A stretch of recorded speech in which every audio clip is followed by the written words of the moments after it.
Well, good afternoon. It is Thursday, February 25th, 2021. And if you are hearing me, we're alive and kicking. You are listening to The Source, 96.1 FM, 900 AM, streaming live on WURDradio.com. Follow us on all social media platforms at onWURD.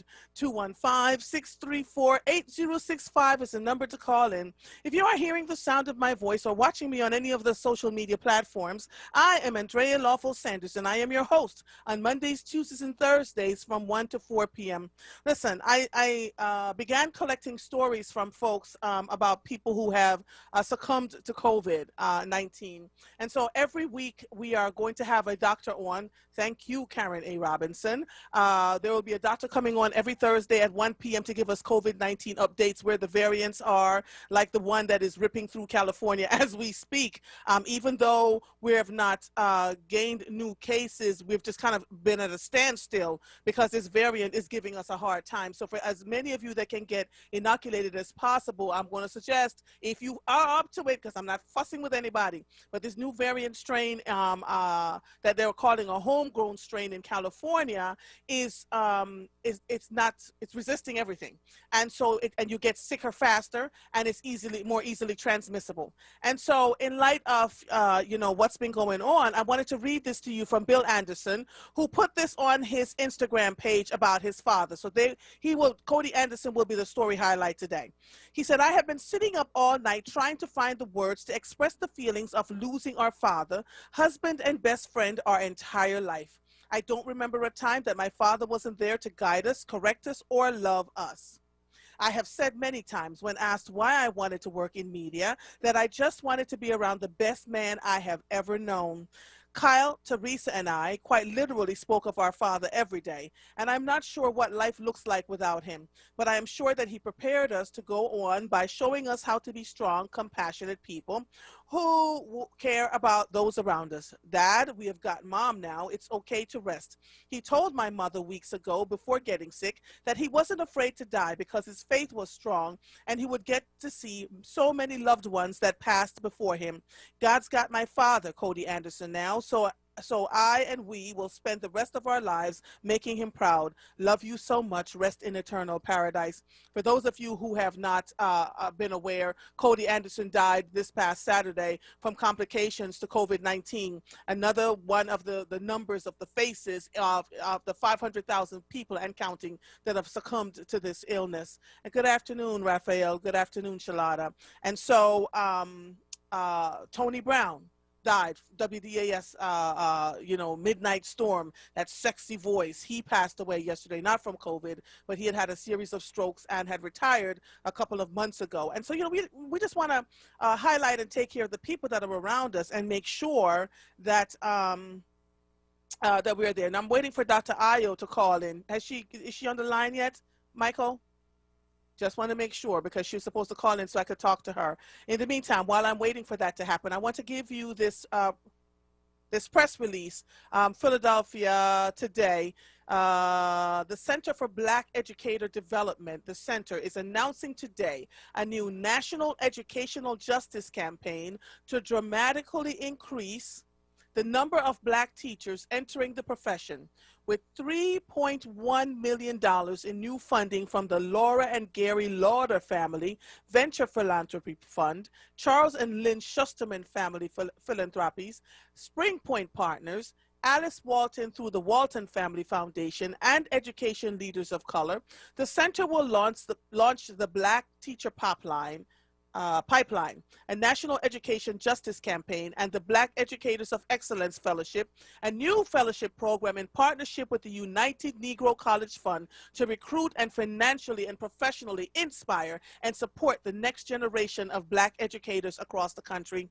Black teachers close educational achievement and opportunity gaps, decreasing dropout rates, increasing college enrollment of Black students by more than 30%, while more than 15% of all students are Black, only 7% of all teachers are. Increasing the number of Black teachers will require substantial investment and runway. I got to tell you, I remember when Sharif El-Mekki, who was the CEO of the Center for Black Educator Development, was still at Mastery Charter School in West Philadelphia. And he and I and Hillary was sitting in Uncle Bobby's, and we were talking about entrepreneurship. Hillary and I are both entrepreneurs, and he was considering stepping out to do this. And we looked at him and we said, if not you, then who? And so he stepped up to the plate, and look at what is happening. I'm so, so proud of the work he's doing, because you see, we can talk about Black folks not being in education, but who was going to do the job, right? So they're now announcing the Black Teacher Pipeline Project and Fellowship let me just make sure that I have this correct, to grow the next generation of Black educators, Black teachers. So I'm so proud of him.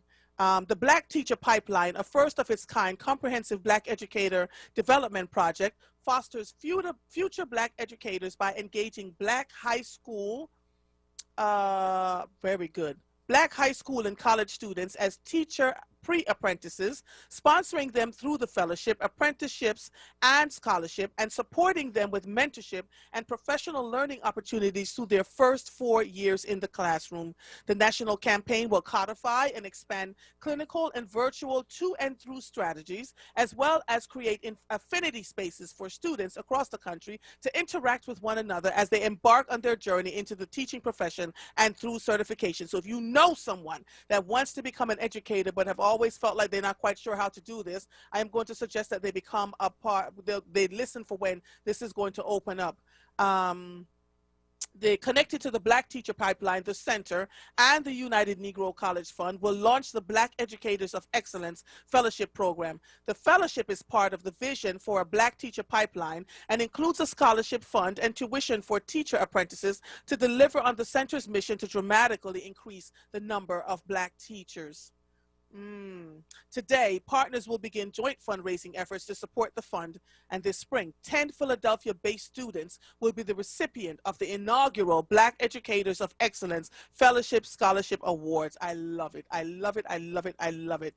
And so to find out more about this group, the Center for Black Educator Development was founded in 2019 by Sharif El-Mekki. The Center for Black Educator Development seeks to ensure there will be equity in the recruiting, training, hiring, and retention of quality educators that reflect the cultural background and share common socio-political interests of the students they serve. They engage future and current educators through their Freedom School, Literacy Academy, Liberation Academy, and educational justice-focused educator workshops and learning opportunities. Do you see what Sharif El-Mekki is doing here? So instead of trying to figure out and fit into the school system that is already broken and everybody's just trying to, you know, put band-aids on gaping holes, to quote one person from the Philadelphia School District, he literally, Freedom School of Literacy Academy, a Liberation Academy, and an educational justice-focused educator workshops and learning opportunities. So they're working on ways for people to do what needs to be done to help the students without waiting so much for what's not working for them right now. If you want to contact them, Victoria Harrison is the operations manager, and you can email her at victoria.harrison@thecenterblacked.org. And the website is thecenterblacked.org. Again, that's www.thecenterblacked. So that's THECENTERBLACKED.org. I'm moving on. I've given this a good amount of conversation because I really want to encourage people who would like to become teachers, to become educators. So still no Dr. Ayu. Okay. All right, I just want to make sure that I got that right. So the call-in number is 215-634-8065. If you want to call in to talk to me now before I get the other guests on the line, that's fine. I'm happy to chat with you. I have Council Member Curtis Jones on today to have a discussion about safety in the city. We have so much work to do here. Good afternoon, Michelle. Good afternoon, Gary Bryant. Good afternoon, Donnell. I'm looking at my people from Facebook who have joined us. And so we're going to continue to have these conversations. Now, I want to highlight something for you that was sent to me. Black History Month is almost over. I had a great conversation with attorney Michael Cord, who is also a radio host on WURD yesterday. I highlighted him as a Black leader in the city who is doing amazing work. Our hour-long conversation was so rich and so enlightening that I still have today people texting me asking me if they can share the stream that we spoke about. And then I created history with Michael. He said, I am the first person that has ever interviewed him that asked him a question that he could not answer right away. Score one for Marvel. And so if you want to see that, go to the Sunday Sun page for the Ask Marvel Lunch Hour Live, where we highlighted Michael Cord yesterday as our Black History highlight. It was good. It was really, really good. And he's so smart, and he's so emotionally intelligent. One of the things that I learned from Michael Cord in talking to him yesterday was this, which I wish more people would get.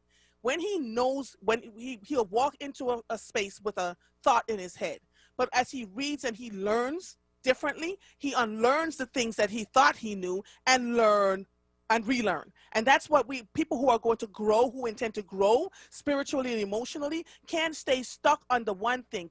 Find out what the newest versions of what's going on. Learn from other people. You know, he talks about Malcolm X, who, you know, believed that all white people were devils. And then he went to Mecca, and then he started having the conversations. And, you know, so just pay attention to what's going on around you. Don't stay so stuck in wanting to be right and to be so visceral about what's happening around you without trying to find the solutions and learning and learning how to compromise and work with others. Okay. This was sent to me this morning. All right, let me grab these. Lynn, good afternoon, Lynn. How are you? Hey, hi, Andrea, mother. Hi, sweetie pie. What's going on? Oh, mother, I tell you, I got you. Keep me going. The WURD family keeps me going. I just want to wish Cody Anderson a happy heavenly birthday, and I was so. Today's his birthday, Lynn. Yeah, today his birthday, and today's my birthday too. Happy birthday, honey! Thank you. I was so anxious to wish him a happy birthday Saturday, but I'm sick of crying, and I'm just going to turn these tears into spreading his kindness and doing his great work. And he was just such a giant of a man with a kind heart and compassion. Every time I went to a WURD event, he made me feel like family. Yes. I was just so proud. I mean, I didn't know him with his phone number and all that, but he just made me feel so important and a member of the WURD family. And I'm just going to miss him, but I'm going to put his kindness into work. I told you on the Facebook feed last week that I was going to get my daughter, who just started Temple, to have her little political group help Black doctors out. So she's calling her group president to do that. And then she told me she was going to do something else of service. I forgot what she said. But anywho, I'm so excited. I'm going out here while the weather's nice. And I'm just going to try to enjoy myself. My brother came over, and he gave me a big card full of money. And I was like, all right, now. Don't spend it all in one place, Lynn. Don't spend it all in one place, honey. Oh, never, never, ever, ever, never. I told you I'm going to do it the Cody way. I'm going to spread joy and happiness. Yes, ma'am. He's just a heck of a kind person. He might be the kindest person I ever knew.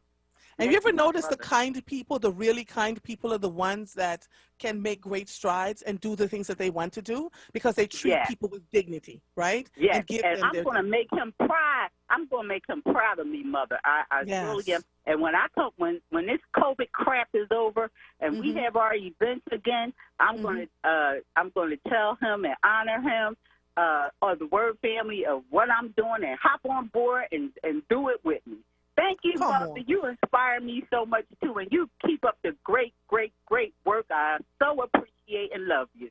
Thank you. Love you, too, and happy birthday again, all right? Bye-bye. Thank you. Bye-bye. Bye-bye. Friendly Fred, good afternoon, sir. Yes, Andre. How you doing? I'm good. Oh, you're the one that calls me with my daily dose of inspiration. Let's go, Friendly Fred. Okay, here we go. Love is in the air, and it's every shade of love, and love's all around us, and love's a prayer. And to love is all we can do. We were young, and we knew not as deep inside our hearts, we knew our love was true. And love is a symphony, heart sing one melody, and it's the heartbeat of life, and it's on one accord. Thank you. Oh, thank you, sir. Thank you. Talk to you on Monday, okay?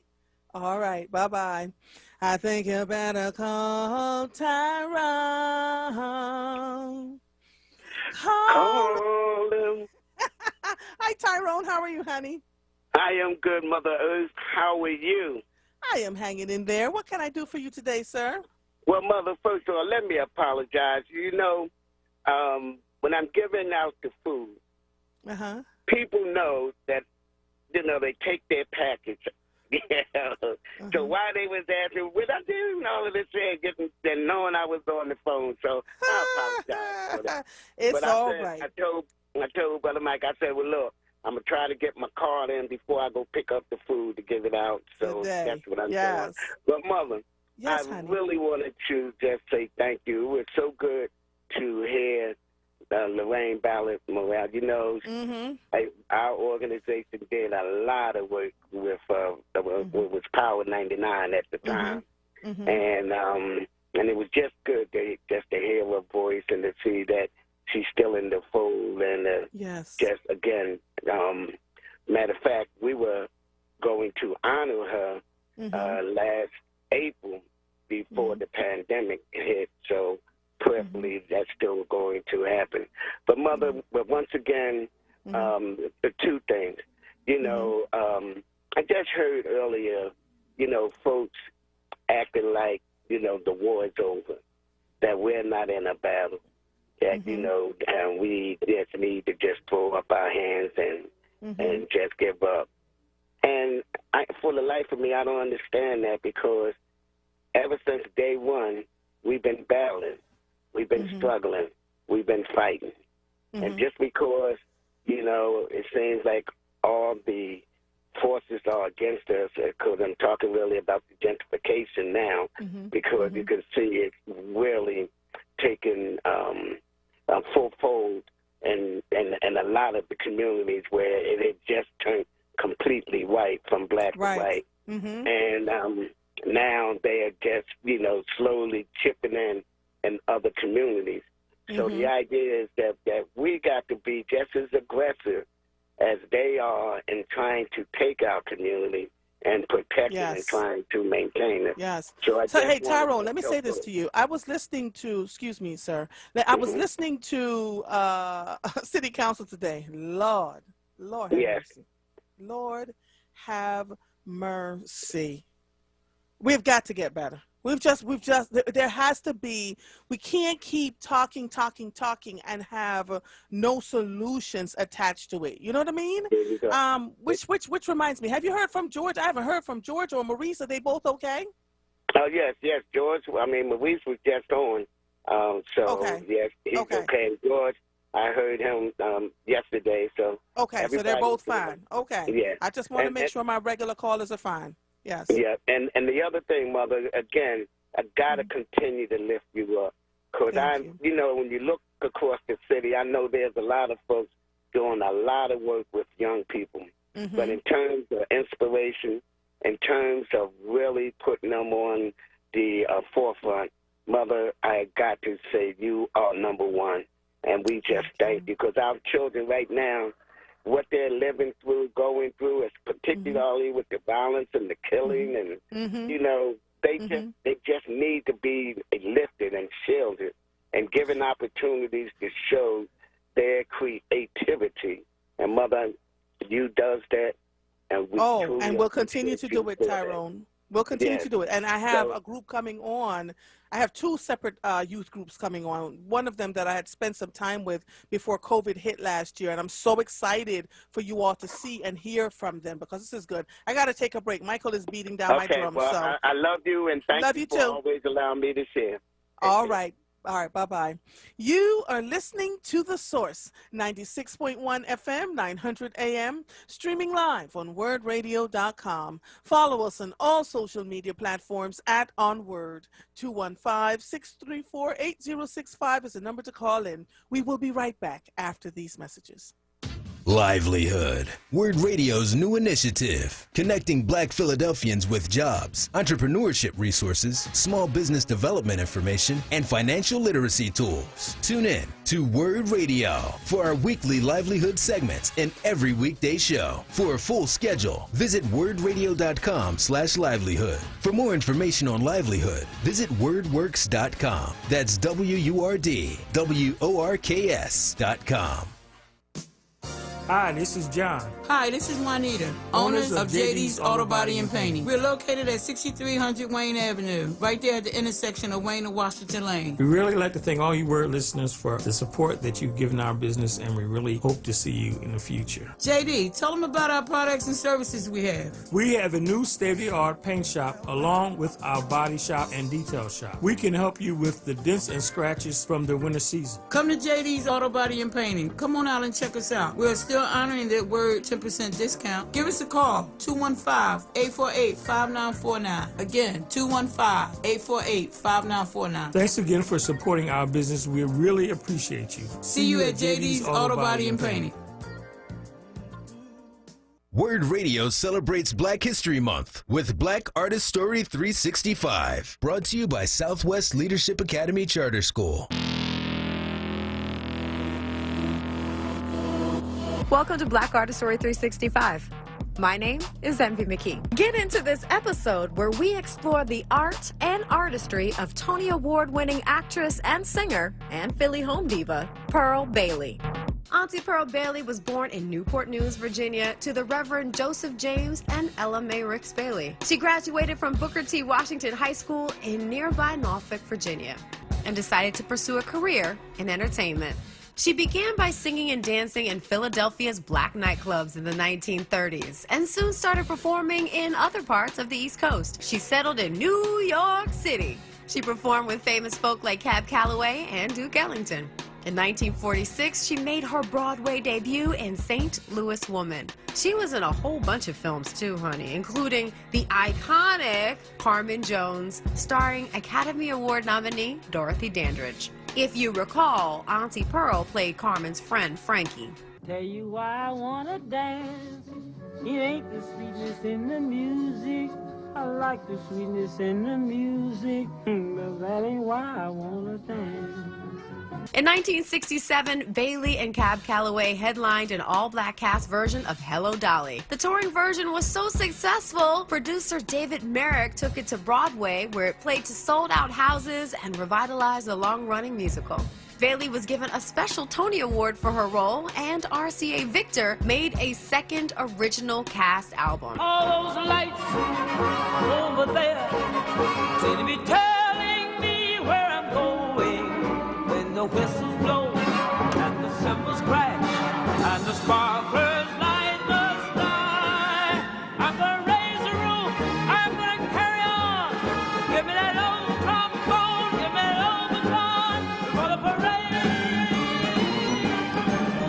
passing by. So that's it for this episode of Black Artist Story 365. My name is Envy McKee. To hear more, tune in to The Envy McKee Show, Friday nights, 7 to 10 p.m., right here on WURD.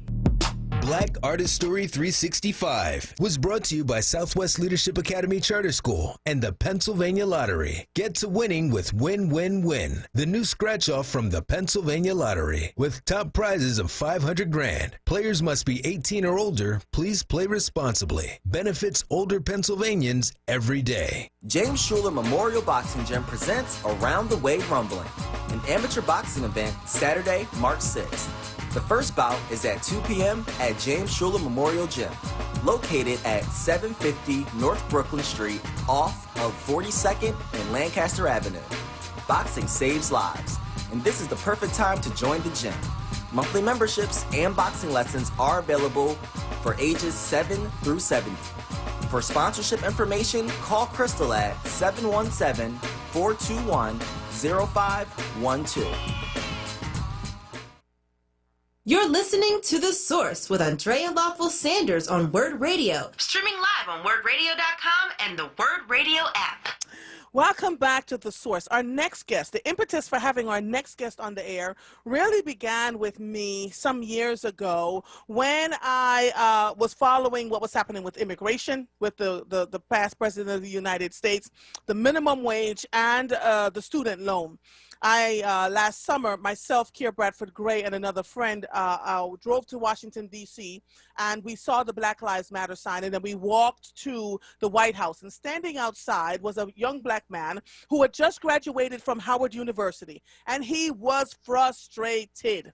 He kept saying, look, you all, we don't want this president that's here, but we certainly don't want the current president that we have in office, and this is why. And he said, we laid out a whole list of things that we wanted to have happen. I graduated from Howard. I am steeped in debt. I am not making enough money to cover my student loans and pay rent and have health insurance. And God forbid if I should want to drive a car to go anywhere. And I remember looking at a bunch of adults separating him and telling him that he's crazy and what can he do. And I want us to, as a people, stop doing that. Stop berating folks who think differently from you. Listen to them and hear them out. So I stepped into the gap and I said, yo, let him talk. And we all started listening to him and we understood where he was coming from. And he said, look, we are going to give President Joe Biden a chance, but we're not holding our breath that any of these things are going to happen.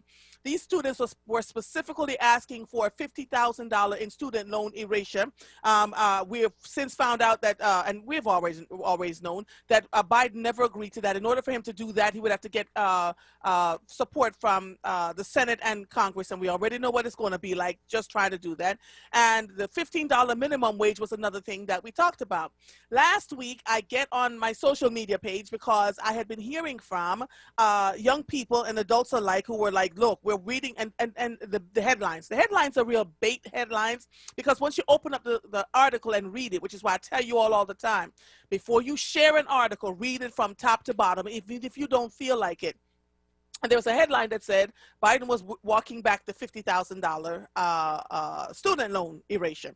And so just to test to see the waters, because y'all know I don't do anything accidentally. I put it up there, so it looks like we're walking back, and $15 minimum wage and the $50,000 student loan debt. And Habiba Suleiman came on and said something that made absolute sense. And so I invited her to come on to the show to talk to all of you about why it's going to be so difficult for them to pass let's just talk about the $15 minimum wage. So Habiba Suleiman Smith is the founder of Permission to Be Incorporated, where she works to end all forms of exploitation in the lives of the most vulnerable by education, edification, and training. She's a certified John Maxwell team speaker, coach, and leadership trainer. Good afternoon, young lady. How are you? Habiba? Yes, ma'am. Can you hear me? How? I can hear you. First of all, let me just say this to you. I went looking for your picture. You are so pretty. I forgot how pretty you were. Thank you so much. So I thank you for agreeing to have this conversation with me. Tell the WURD listeners why the $15 minimum wage is so difficult, and tell them your personal stake in all of this. All right. So I'll start off with me first. I, like many people in this fight, started off, oh God, my oldest child is 28. So 25, 26 years ago, going back to school, getting an education, wanting a better life.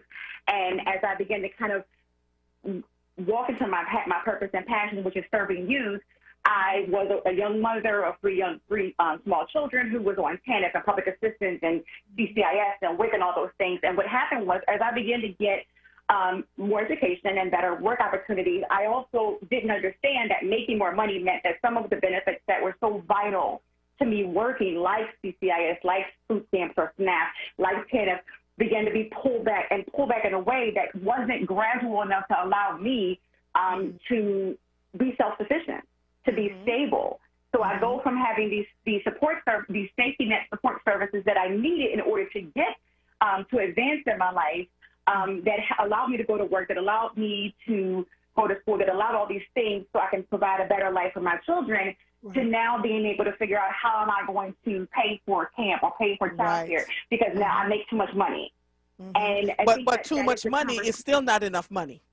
Exactly. So what a lot of people don't realize that when it comes to social service safety net programs and the federal government, how they fund, the first thing that most folks don't realize is that the government looks at money by gross, not by net. So they look at what you make on paper, not what you bring home. So on paper, you may make, let's say, $3,000 a month, but you may only be bringing home $1,500. That's so right. You're measuring me by a guide. That's not my reality. The second part of that is that just like everything else in this world, the price of everything has gone up. So what used to be acceptable, which you could get for $3,000 25 years ago, is not the reality now. So housing prices have gone up, utilities have gone up, food is going up, the cost of living has gone up, but the way the government sees, or these programs see wages, has not. So you have this situation when you go through this process of trying to figure out what does that look like?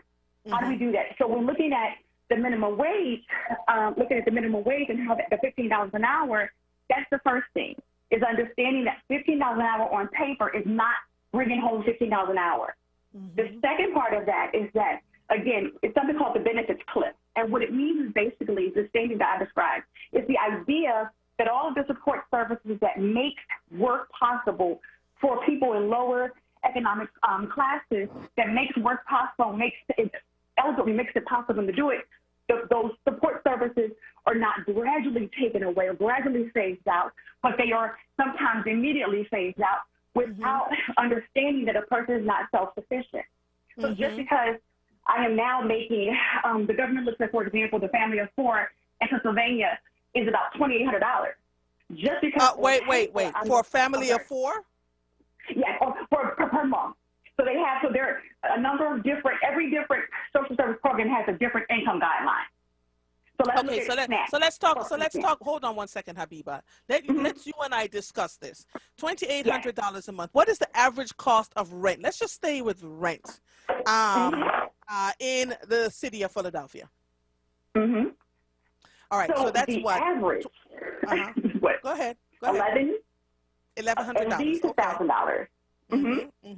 And then now, because we're not even talking about gas or a car or bus tokens. Then we have to talk about electricity, water, and food. Right? I had two sons growing up. I was spending an average of $400. Jesus, and that was being conservative because those boys could eat. Right? So wasn't getting any food stamps, but food is $400 a month by itself. And I'm being real conservative here.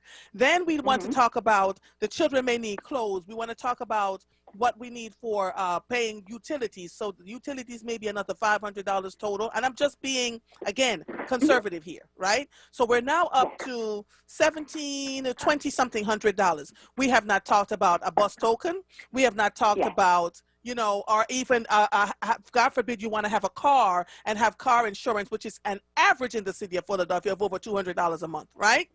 Yes. Then if you have a car and you want to have wear and tear, do you see how it keeps people in poverty? Right? Very much so. Yes. So all right, my biggest argument is not that we don't have that $15 an hour is not a realistic demand. My thought is my stance is always that we have to adjust the services. Those services have to adjust also, because what happens is that if you go to moving $15 an hour for wages, but you don't address the services and you don't adjust the wage eligibility for the services that they need, like CCIS, like WIC, like TANF, like SNAP or food stamps, then you leave them in alert. And you have to make a decision. You put people in a position to decide to either work and work my way so I can have a better quality of life, or stay with the services that I need. And I think that's a walk that many people don't understand. It's not always thought about in the levels of decision making. So understanding the other part of that is that for me, I spent my youngest is 23, so 22 years in social services. When my children were younger, when I lived in North Philadelphia and West Philadelphia, there were a lot of free community resources like after-school programs, like camps, like different things that I was eligible for, that my kids could participate in, that were supportive. So even if I did, for example, lost CCIS, or I didn't qualify for child care, there was an after-school program at their school that at least got me till 5 to 6 o'clock. Right. that supported needs. You have that now that many communities in Philadelphia don't have that anymore. They don't have free after-school programs. They don't have free summer camps. So the organizations that the entities that serve these communities, the nonprofits that serve these communities, are not eligible, are not able to do so because we're not investing in that. And also, it's the same impact on wages. So I was the Head Start director, 10 years ago, starting off in 2004. And remember going in the fact that I had teachers who were educators for children in a low-income, a poverty prevention program that were eligible for the same services that my parents were eligible for. Wow. But my budget, the federal government budget, only gave me so much. So they gave me 80%. I had to find 20 for match. So at the end of the day, the services that are needed, the organizations in the community that are needed to provide services to our community also have to be kind of factored into. Because what happens, again, if you are a Head Start program or a mental health advocacy program or a youth-oriented organization that only receives so much from the federal government. So you push nonprofits in fighting for the same, maybe private donation dollars or other dollars. So my whole argument is always that we have to look at all of this as a holistic picture. So you're going to increase wages, great. We got to figure out also address that in the those safety net programs. We have to figure out what does that look like as far as the programs and the agencies that serve them, not just small businesses, but also other entities. For Walmart and Amazon and those big, organizations, they can absorb that. Yes. Yes. But for the mom and pop of the small businesses or the Boys and Girls Club or the small, I used to work at Philadelphia Anti-Drug Anti-Violence Network, those agencies cannot. So you lose both in maybe possible jobs, but you also lose for organizations that are much needed in our community. So for me, it's always this whole it's a nuanced, complex, layered conversation that we have to have about understanding that wages are just not the only part of it. Because if you don't change anything else, then you leave us at this place where you have people that make more money, but it's still not livable or sustainable. And it's not pulling you out of poverty. So let me ask you this. How can we shift the policy? What needs to happen? I had a conversation either Monday or last Thursday with Susan L. Taylor and with Latasha Brown from Black Voters Matter. And one of the things they talked about is that we have no lobbying group in the federal government that would absolutely lobby for Black and brown lives and our issues. What we have are lobbying groups with one issue over here and one issue over there, while they see other groups of people showing up en masse consistently, showing up and knocking on the doors. And we don't have that lobbyist group for Black and brown folks. Black people and brown folks. So what other solutions do we have? Because I listened to city council meeting this morning and I was like, yeah. So we're asking for the reparations. Does that start at city council or does that start at the federal level, which would then mandate what happens at city council for making sure that we get what we need? Does that make sense? Yes. I think that it starts, I think that anything, and I always say this, that the federal government moves from the ground up. So whatever is on the groundswell in the community, whatever happens on the ground level, community level, will filter up to local, to state, and to federal. So I think the first thing is again, it's just this, having these conversations about the whole thing. Like I said, being open to a conversation, because there could be something that you don't know about it. Unfortunately, we live in a world of 140 characters and clickbait titles without really taking the time to research and become knowledgeable about the entire picture. Right. Then I think that's the first thing as far as beginning to have community conversations about that, about the fact that there are no after-school programs and what does that look like, about the fact that we're not investing in our community resources in those free summer camps and those things that used to make it possible. I think that this make it possible for somebody like me. I think the second thing is also, just because it's my story does not mean that it's the only story or the reality. So I think it's first off with our communities having conversations and becoming more educated and informed about how all these things play out, about what is on paper as far as how does this particular program operate. When was the last time the federal poverty guidelines was changed? How did they come up with that number? All of those things, becoming knowledgeable about economics, about inflation, about the dollar, about all those different things, being open to learning both sides, because I think what happens is that when you come into a situation, I know for me, there have been times I've done myself a disservice because I was only really strong about what I knew, but I did not take time to understand the adversary. All right, hold on one second, Habiba. Hold on one second, because Michael is pounding me again for the break. So hold on one second, okay? You and I will be right back. Okay. WURD Radio is a devoted team of hosts, producers, and staff doing everything we can to serve Black people. As we enter the final week of Black History Month, as we're ending the final week of Black History Month, we know that our work is a part of history, a history of Black voices that refused to be silenced. We honor and call the names of those who have made Black history. But how are you helping us to make it? This is one of the most challenging times in our history, and we need you to stand with us. As you heard Habiba and I talking about just now, small businesses like WURD Radio require support from the community. This is for $90 per year, $1.73 per week, or 24 cents per day. You can take action. Let us know that what we do matters to you. Sign up today at wordradio.com/join now and type in the name of a person in Black history that you honor or the host that sent you, and be heard. Again, WURDradio.com/join now. You are listening to The Source, 96.1 FM, 900 AM, streaming live on wordradio.com. Follow us on all social media platforms at onWURD. 215-634-8065 is the number to call in. We will be right back after these messages. Your child deserves to be educated in a safe and supportive learning environment. Southwest Leadership Academy Charter School, a tuition-free public school, is accepting applications for the 2021-2022 school year. SLAC's 2 locations offer single-gender classrooms in a dual-gender environment. Kindergarten and first-grade classrooms have a 15-to-1 student-teacher ratio. Students learn music, art, and fitness. Southwest Leadership educates the whole child, preparing students to become leaders. slacks-phila.org, Instagram at Southwest Leadership Academy, or email info@slacks-phila.org. Well, the kids are in bed. Time for a little grown-up quiet time. What do you mean quiet time? It's your birthday. We're about to party. Haha, funny. It's gonna have to be a you and me party this year. You know we can't have anybody over. Well, your mom and dad are coming from Florida. Sis will be here from California. Oh, and a couple of old friends from just about everywhere will be showing up. They should all be here about now. COVID-19 has changed the way we do things, for now. But social distancing doesn't mean you can't be social. COVID-19 doesn't have to keep us apart.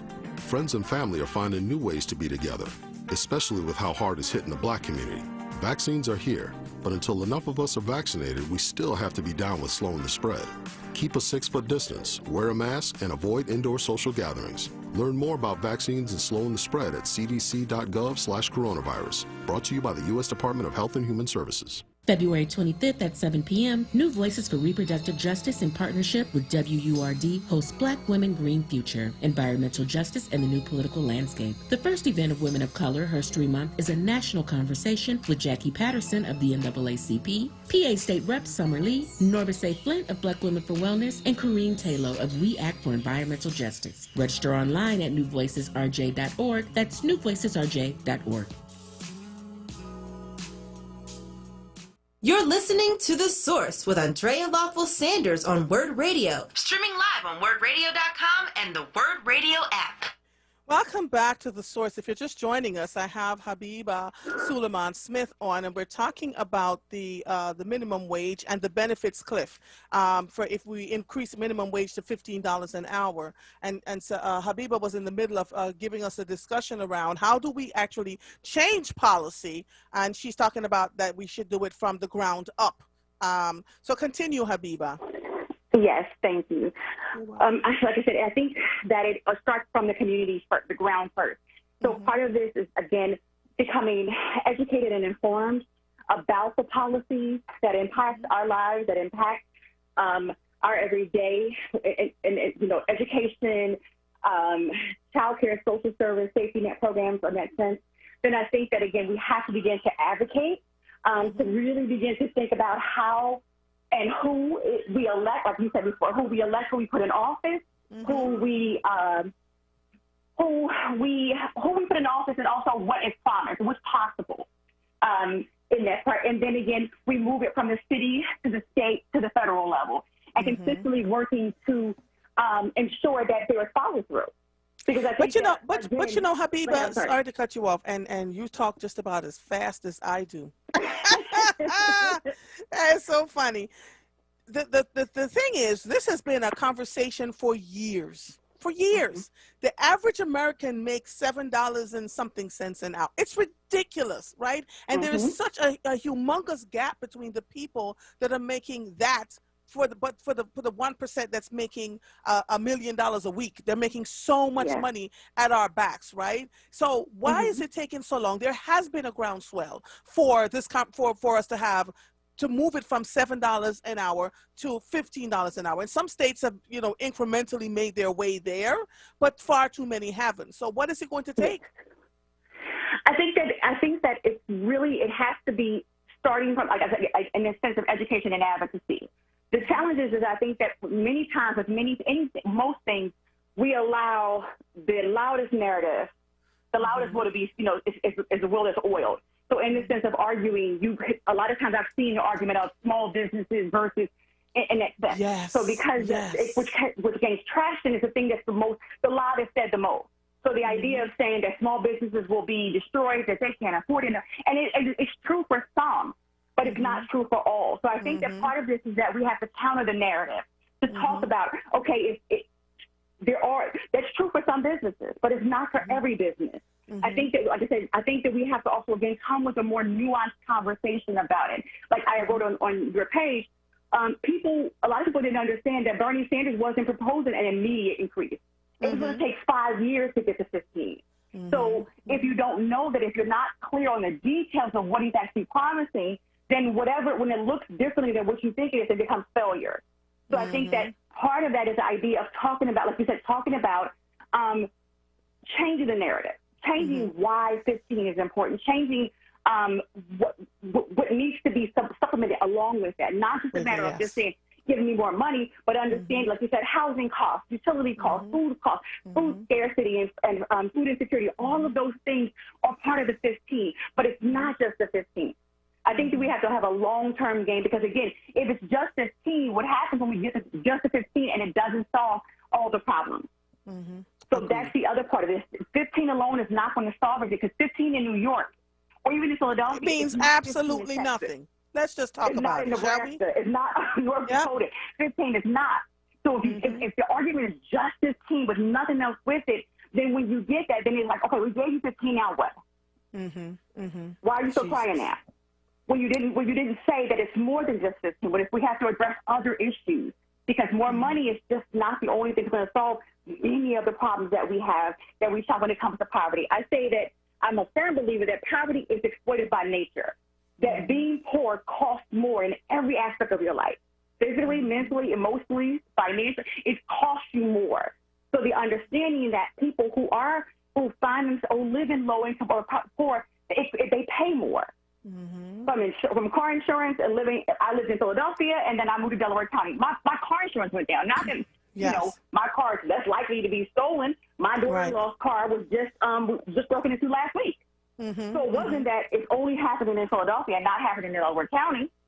But I think that part of that narrative and understanding of having a more in-depth conversation about why 15 is important and what else you need to give us besides just 15. We need investment in our communities. We need investment in education. We need social community resources like rec centers, like after-school programs, like summer camps, like STEM. All of these different things are necessary to have a real balanced and valid and thriving economy, because all of this really is about money.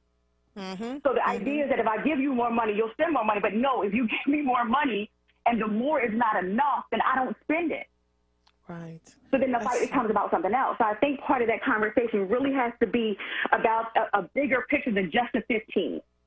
We need more than just the 15. We need grocery stores in our community, because the 15 does nothing about the fact that we have food deserts throughout Philadelphia. The 15 does nothing about the fact that we have lead in paint. We have increased lead levels. The 15 has nothing to do with just the fact that we have our schools are not funded the way that they need to be funded. So for me, I always want to have the 15 and, not the 15 or. Yes, and that's agreed. what I see in the news and I see across the board. You know, Twitter, like I said, social media is a wonderful thing in some instances, but what happens is just, in my opinion, it's just condensed our conversation. Yeah. So it's just $15. Either you're for it or against it. And it's like, no, it's actually more than that. It's more nuanced than that. I agree. It's nuanced. When we talk to each other, we find out that we are for the same thing and another aspect of it.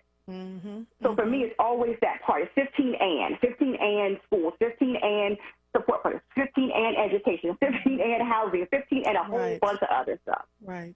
It's so interesting because the people who are fighting against these things, who are looking at, well, you know, if they would just pull themselves up by the bootstrap, you know, people who are making $35,000 and $40,000 a year cannot make it. It sounds like a lot of money, but by the time they take the taxes out and do what they need to do, you know, it's unconscionable, I think, that when you're hiring people and you look at them and you say, and you try to bargain with them about their daily cost of living, when you get to go home in a beautiful big house and you're warm and your bills are paid and you have people working for you that can't afford the basic needs. That to me is absolutely criminal. Right? And so we have to figure out ways to support the organizations that are hiring these people, but the organizations themselves also have to step up, because it can't just be about making the money and not thinking about the people that work for you and create the space to make your organization thrive and grow every single day.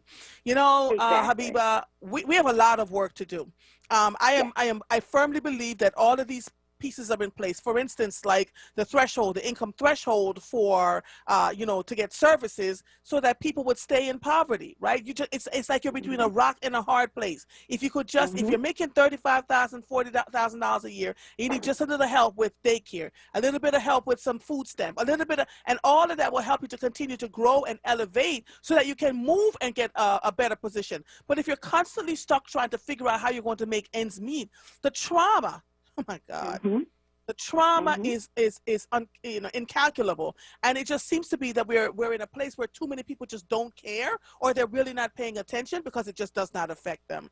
I want to thank you for coming on and giving us a really good in-depth look at the benefits cliff and why $15 alone is not enough, and you know, and why it may destroy some small businesses. But you're quite right. The many large organizations like Google and Amazon and Walmart can absorb those costs. And their people are the ones that are being paid the craziest minimum wage salaries I've ever seen in my life. Large organizations bringing in $17 billion, and, you know, and just the people that are working for them, making the spaces, just what I was talking about, good for them to continue to thrive in business, are the ones that they don't think about the most. And so it's tough, but we have to continue. The revolution we'll have to continue, and the only way we're going to get change in this country is if we continue to push, right? The 60s was one. I think we're right back in it again 50 years later. So this was not over by a long shot. But thank you, my sister. I want to thank you so much for coming on, and you have a wonderful afternoon, okay?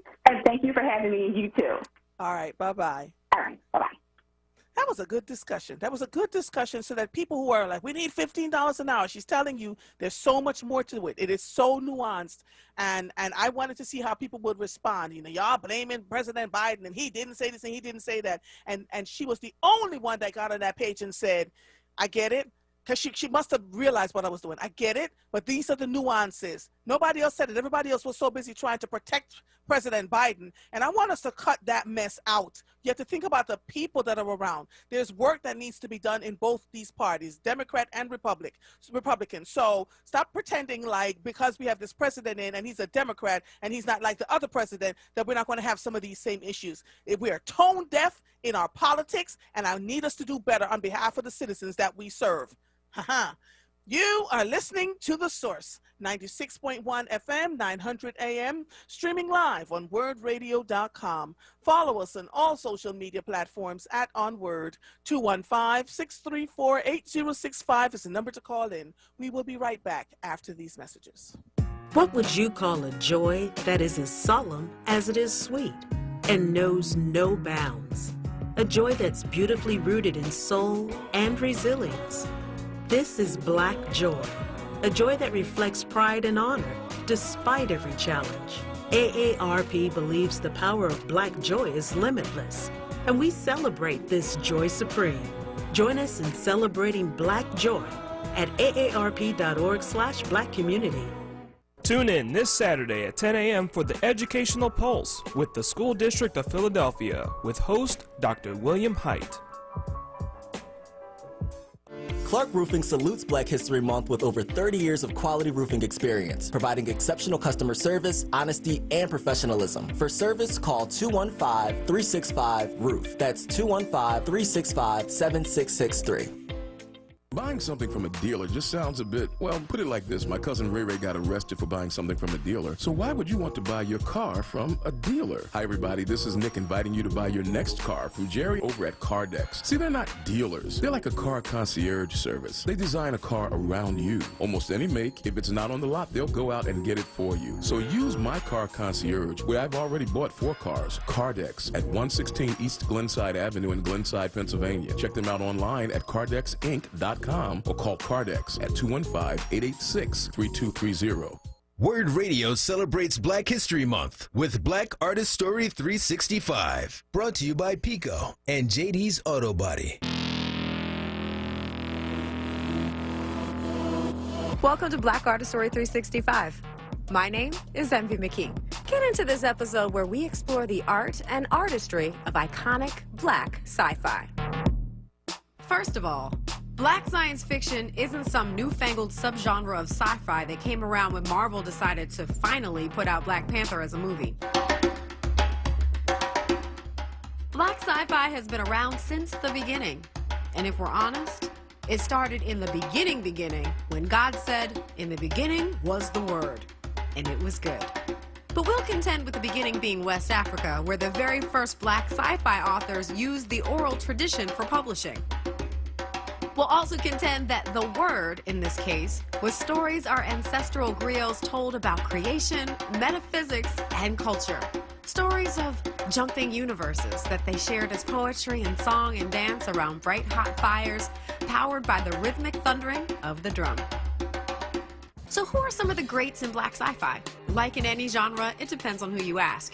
I got 5 on it that Octavia Butler would likely top most folk top 5 in Black spec fiction because of her 90s Parable series, which included Parable of the Sower and Parable of the Talents.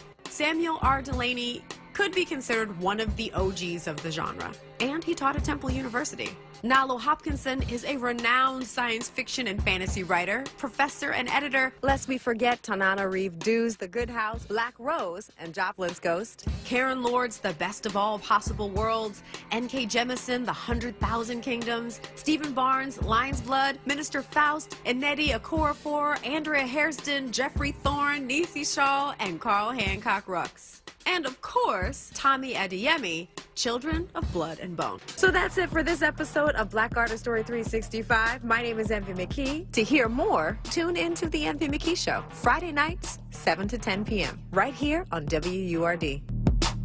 Black Artist Story 365 is brought to you by Pico, powering communities, and JD's Auto Body and Painting for all your auto body and detailing needs. Hey folks, WURD members are invited to tune in every second Tuesday of the month with me, Nick, for a chance to win a book bundle of the newest releases from Kensington Publishing's culturally oriented Dafina imprint. Celebrating Black history all year long. Fannie Lou Hamer. We are sick and tired of being sick and tired. This is WURD Radio, 96.1 FM and 900 AM WURD. Philadelphia, independent Black media. You're listening to The Source with Andrea Lawful Sanders on WURD Radio. Streaming live on WURDradio.com and the WURD Radio app. Welcome back to The Source. You can see my beautiful guest, Deborah Keys, right on the line. I'm going to get to her in a second. Let me grab Brother Phil. Hey, Deborah, they always call in right as this is your time to talk, honey. So let me just get Brother Phil on. Hey, Brother Phil, how are you? How are you, dear? I'm good, sir. What can I do for you? Well, I'm listening to all these complaints this week, you know, city council, and it looks like everybody is being pressed up against the wall of reality, and we all beginning to sing the same song. That is no doubt about it, that they trying to hurt us and by any means necessary. And when you lump all our complaints together, you talking about human rights now. Yes, come on, Brother Phil. Yeah, we talking about human rights, and right now the door is open for us to put those complaints in, but because we learned how to be civil, Yes. and use civil rights. Civil rights make you itemize each complaint, and that'll take you 1,000 years to get everything Come on, done. Brother Phil. You preaching a word on today. Let's go now.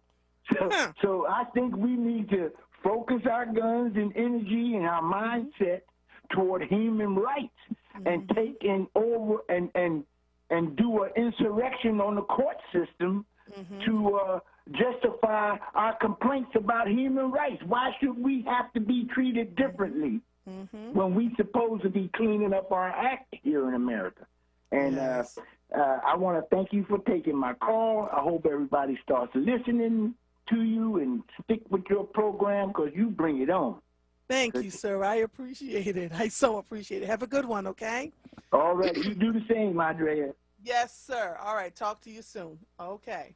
Well, Brother Phil was the only one I had. So, Deborah, we're going to go right into it. As the founder, National Board Governance and Education Equity Consultant for the Right Keys to Consulting, LLC, Deborah Keys Wright uses her highly sought-after skills to provide customized, well-developed leadership skills through training for board superintendent teams, delivers effective board governance best practices, creates thought-provoking, laser-focused board retreats that addresses board conflict and culture, educational equity versus equality in the public school setting, and facilitates conversations about the racial inequities in education.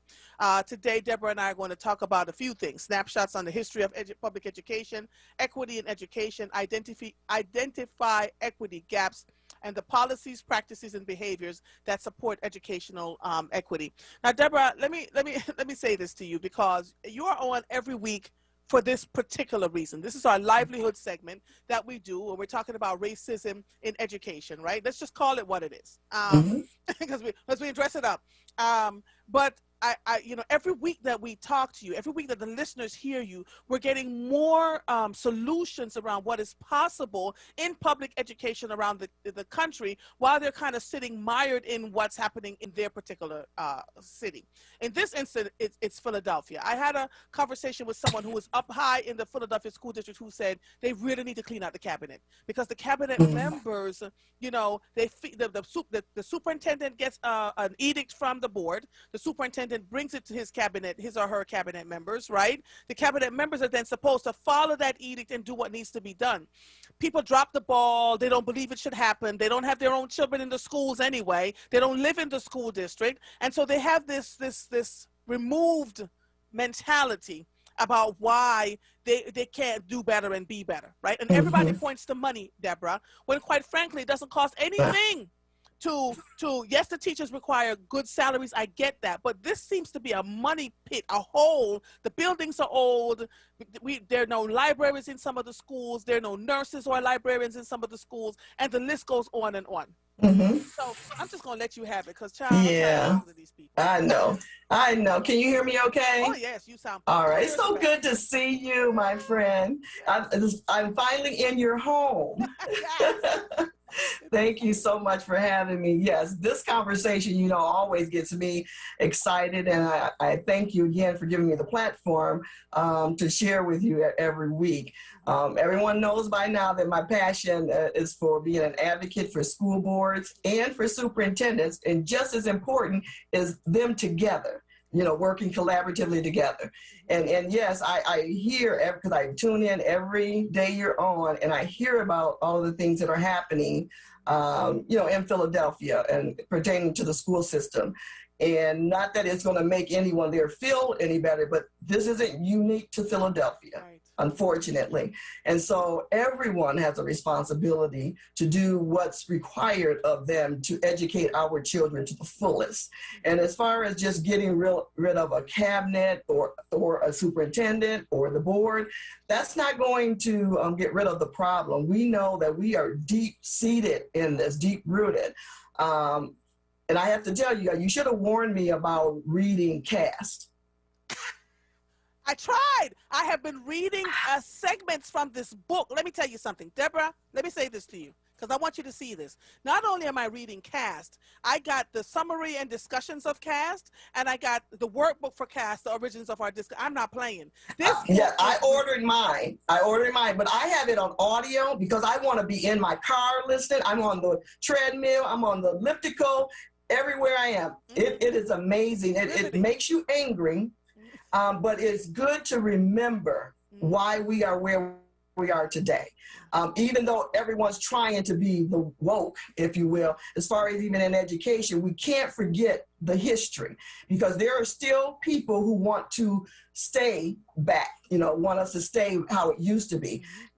It was shown that, the last 4 years, January 6th, all of that. And so we can't forget why we are here today, and we have so much work to do. So again, about getting rid of the cabinet, that's not going to help. What needs to take place is, number one, anyone who is involved in educating children should be held accountable. Really peel back the onion on everyone and make sure that they even have the capacity to do what the position that they're in. And we can't continue to play and dance around dealing with adults, because adults can oppress the children. Yes. We see it every day. And so we have to hold adults accountable for not doing what they said they would do. It's a contract. When you work, you get paid.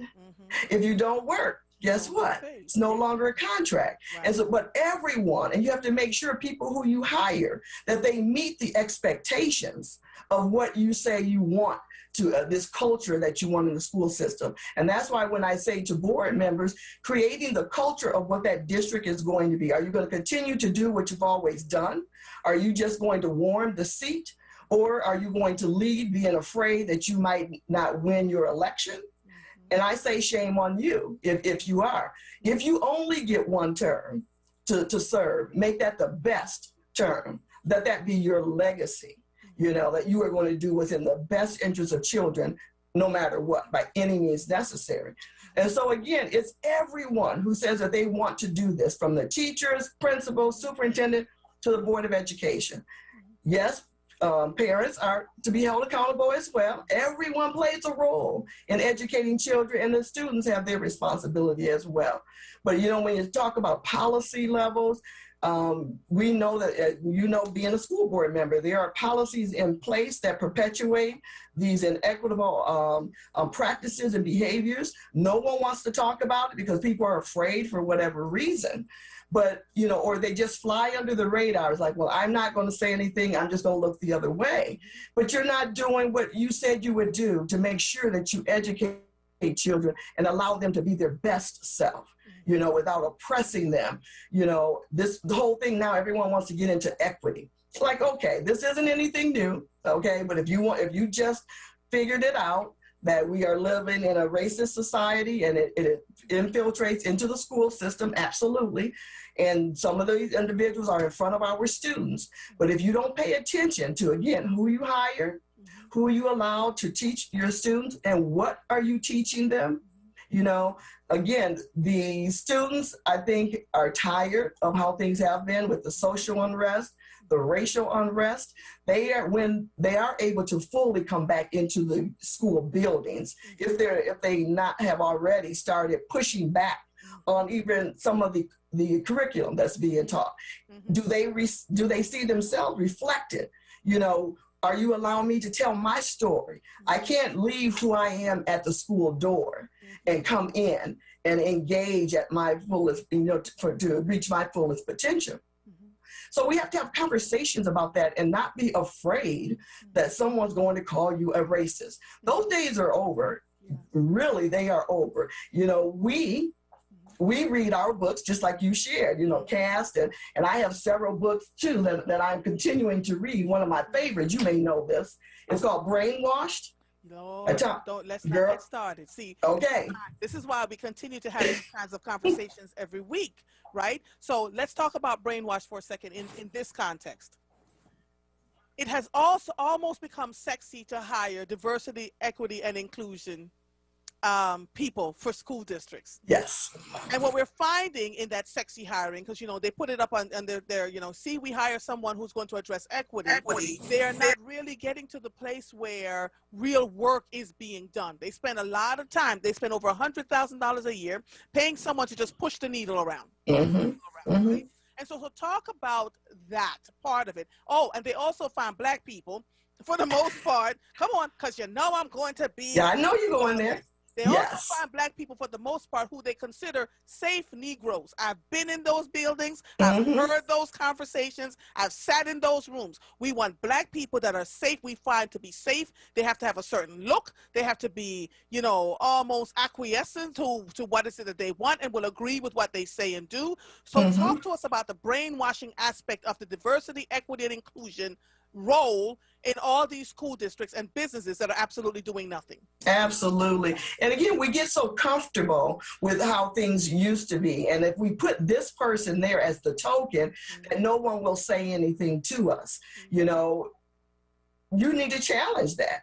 Okay, what's your plan, whoever this person is that you're hiring? Okay, you may have been educated on how to understand diversity and inclusion and things of that nature, but what does that have to do with educating our children? Right. How are you going to impact the teachers and the principals to change their mindset? Because until you change that, I don't care what you talk about. Absolutely. People, it's just going to go in one ear and out the other. And so just getting comfortable hiring, but that's just a check mark. Right. That's just a check mark. And yes, school board members don't hire staff other than their superintendent, but when the superintendent puts forth that they want this person, give me the rationale. And what's your plan? How are we going to get from where we are today, you know, to where we need to be by having this position? So you can engage in conversations like that, but because individuals still think that, well, if we get this person and they're the safe black person, you know, where they won't ruffle any feathers, then we're good because it's this kumbaya type of environment. That's not acceptable. And we need more people to push back on that and say, okay, if we have a diversity officer, I'm not throwing them out the window.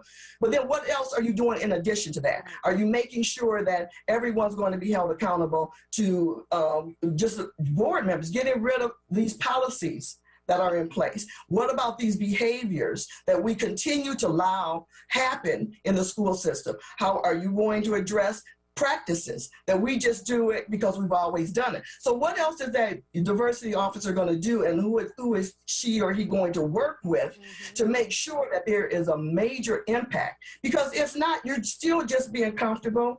You just are paying a person to be there to, like you said, push in the paper so that we can check the box that, yep, we have one. But my question is, well, you know, give me your evidence that you have been successful. And most importantly, when I'm interview, what's your plan? How do you plan to address all of our issues? Because it's not a one size fits all. Right. What are you going to do to help us? And here's the other thing, Deborah, that I don't think school districts understand, and school boards and superintendents. When you bring a diversity and equity and inclusion officer into your school and they have no idea what they're doing, that's trauma on top of trauma. Let me give you an example, because you know they call mother, right? So diversity and equity and inclusion officer hired in this particular school district, and the school district decided that they were going to have all these committees, committee for this and committee for that and committee for devil knows what. And so people feeling very comfortable that, okay, maybe finally something is going to get done, start sending the children are giving all sorts of details around the things that have happened to them in school. This one particular district, the diversity, equity, and inclusion officer said, well, that's just that person's account. This is a black person now.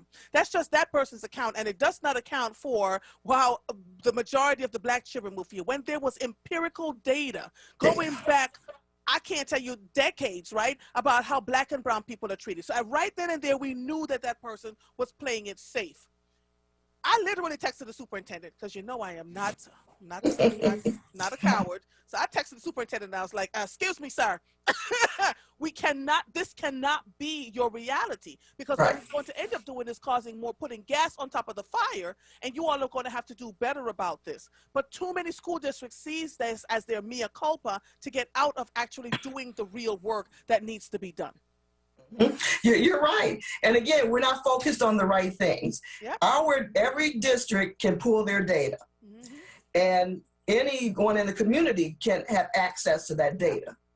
And so I would not allow anyone to kind of puff their chest up or pound their chest to brag about how wonderful they are. My question is, says who? Yeah.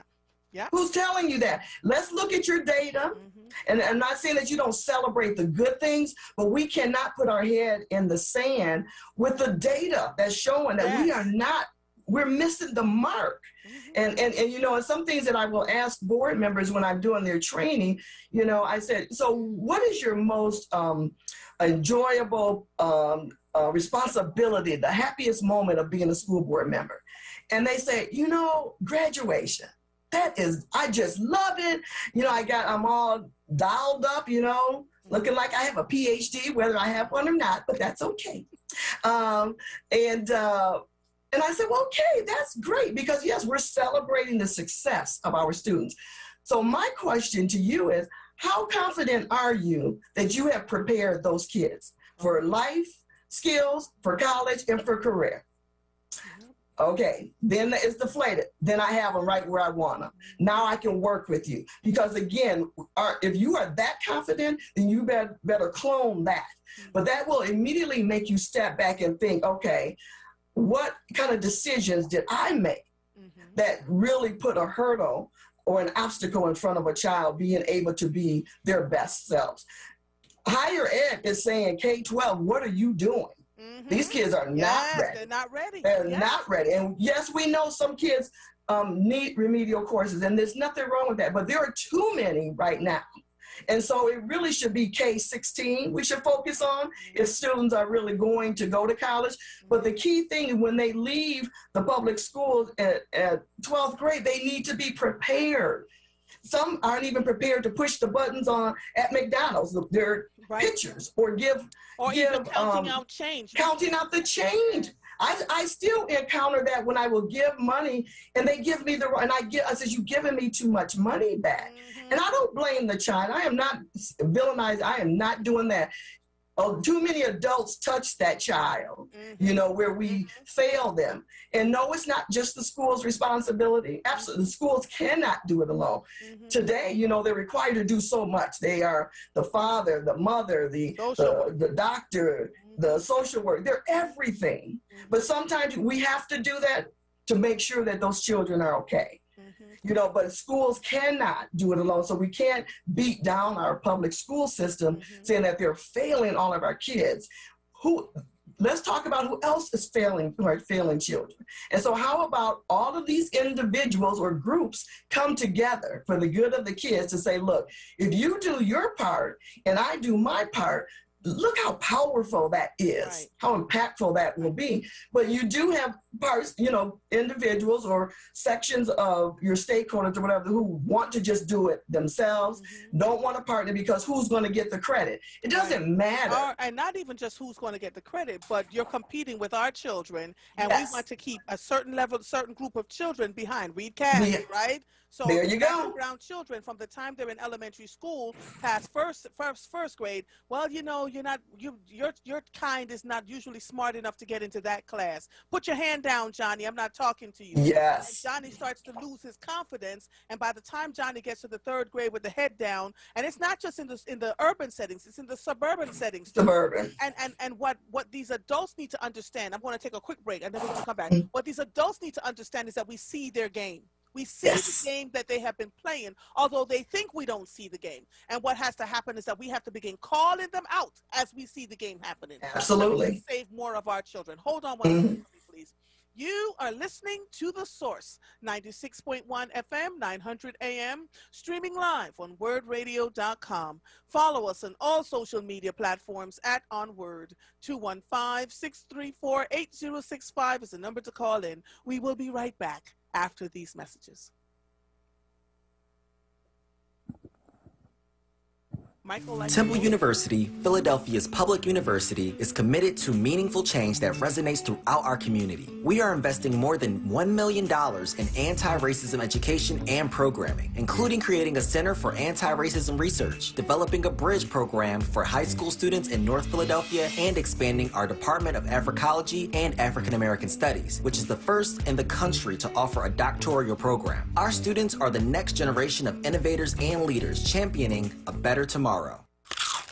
Okay, Her's new fire potato chips and cheese curls, they are spicy. Whew, they're hottest snacks yet, hold on. Whew, but you know, it's not just heat. There's some nice sweet and savory stuff going on too. Ooh, there's that heat again. It burns, but it burns so tasty. Ooh, that's hot. Find Her's Fire Snacks at your store today. Whew. Taste the flavor, feel the heat, break out the Her's. February 25th at 7 p.m., New Voices for Reproductive Justice in partnership with WURD hosts Black Women Green Future, Environmental Justice and the New Political Landscape. The first event of Women of Color, History Month, is a national conversation with Jackie Patterson of the NAACP, PA State Rep Summer Lee, Norbise A. Flint of Black Women for Wellness, and Kareem Taylor of We Act for Environmental Justice. Register online at newvoicesrj.org. That's newvoicesrj.org. James Schuler Memorial Boxing Gym presents Around the Way Rumbling, an amateur boxing event Saturday, March 6th. The first bout is at 2 p.m. at James Schuler Memorial Gym, located at 750 North Brooklyn Street off of 42nd and Lancaster Avenue. Boxing saves lives, and this is the perfect time to join the gym. Monthly memberships and boxing lessons are available for ages 7 through 70. For sponsorship information, call Crystal at 717-421-0512. WURD Radio is independent Black media. And we're able to stay independent because of our WURD movement and members like you. Treat yourself to the treat of buying a WURD membership. It's less than a quarter a day. That's less than a bag of chips. And we really, truly need to keep this platform going so that we can stay connected as we reimagine our community in 2021. Start or renew your WURD membership today at wordradio.com/forward or call 215-425-7875. WURD Radio. Independent Black media. You're listening to The Source with Andrea Lawful Sanders on WURD Radio. Streaming live on wordradio.com and the WURD Radio app. Welcome back to The Source. If you're just joining us, I have on the line Deborah Keys Wright, who is the founder, National Board Governance and Educational Equity Consultant for the Right to Keys Consulting, LLC. Deborah and I are part of the livelihood segment that we have each and every Thursday at 2 p.m. talking about the inequities in education, how we can get school boards and superintendents to work together, and in turn working with educators and the families and the students that they serve. She and I could go on forever and a day, but I just want to, Deborah, give us a brief snapshot on the history of public education and why we are where we are today. Absolutely. And again, our history is so important. We have to remember, I always go back to 1779, okay? Thomas Jefferson, okay, proposed a two-track educational system, okay, with a different track, in his words, for the laboring and the learned. Okay, scholarships would allow a very few of the laboring class to advance, Jefferson says, by raking a few geniuses from the rubbish. Okay, again, okay, this was a long time ago. And how many people still have, this attitude? 1820 to 1860, the percentage of people working in agricultural plummets. During the 10 years from 1846 to 1846 to 56, 3.1 million immigrants arrived, okay? Equal to 1/8 of the entire U.S. populations. Owner of industries needed a docile, obedient workforce and looked to public schools to provide it. Wow. Okay? Wow. So we have to remember there are still individuals who feel that this is where we are, even though we have brilliance scholars throughout all of our public schools. In 1851, the goal is to make sure that the children of poor immigrants get civilized and learn obedience and restraint. You know, these things just really bother me. Yep. In 1870, a school district was empowered to create a separate schools for white and non-whites, okay? And what we have to also remember, the governing body of a school district shall have power to exclude children of filthy or vicious habits or children suffering from contagious infectious disease. These are adults describing our children, you know, and so why do we think that a system that created all of the inequities will be a system that will close the gap? Why do we think that that will happen?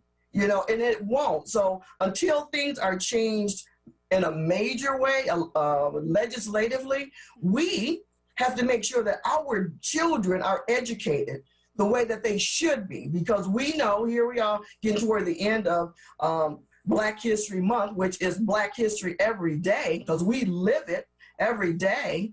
You know, we're forced to just, okay, we're going to focus on 28 days, the smallest, you know, number of days in the month to have Black history, in which we know that it is American history. Right. And so this is the challenge that we're going to have with curriculum. We have to make sure that it is represents our student population, and make sure that, yes, we would love to have more Black and brown teachers in front of our students, because we would love to have someone who would model us.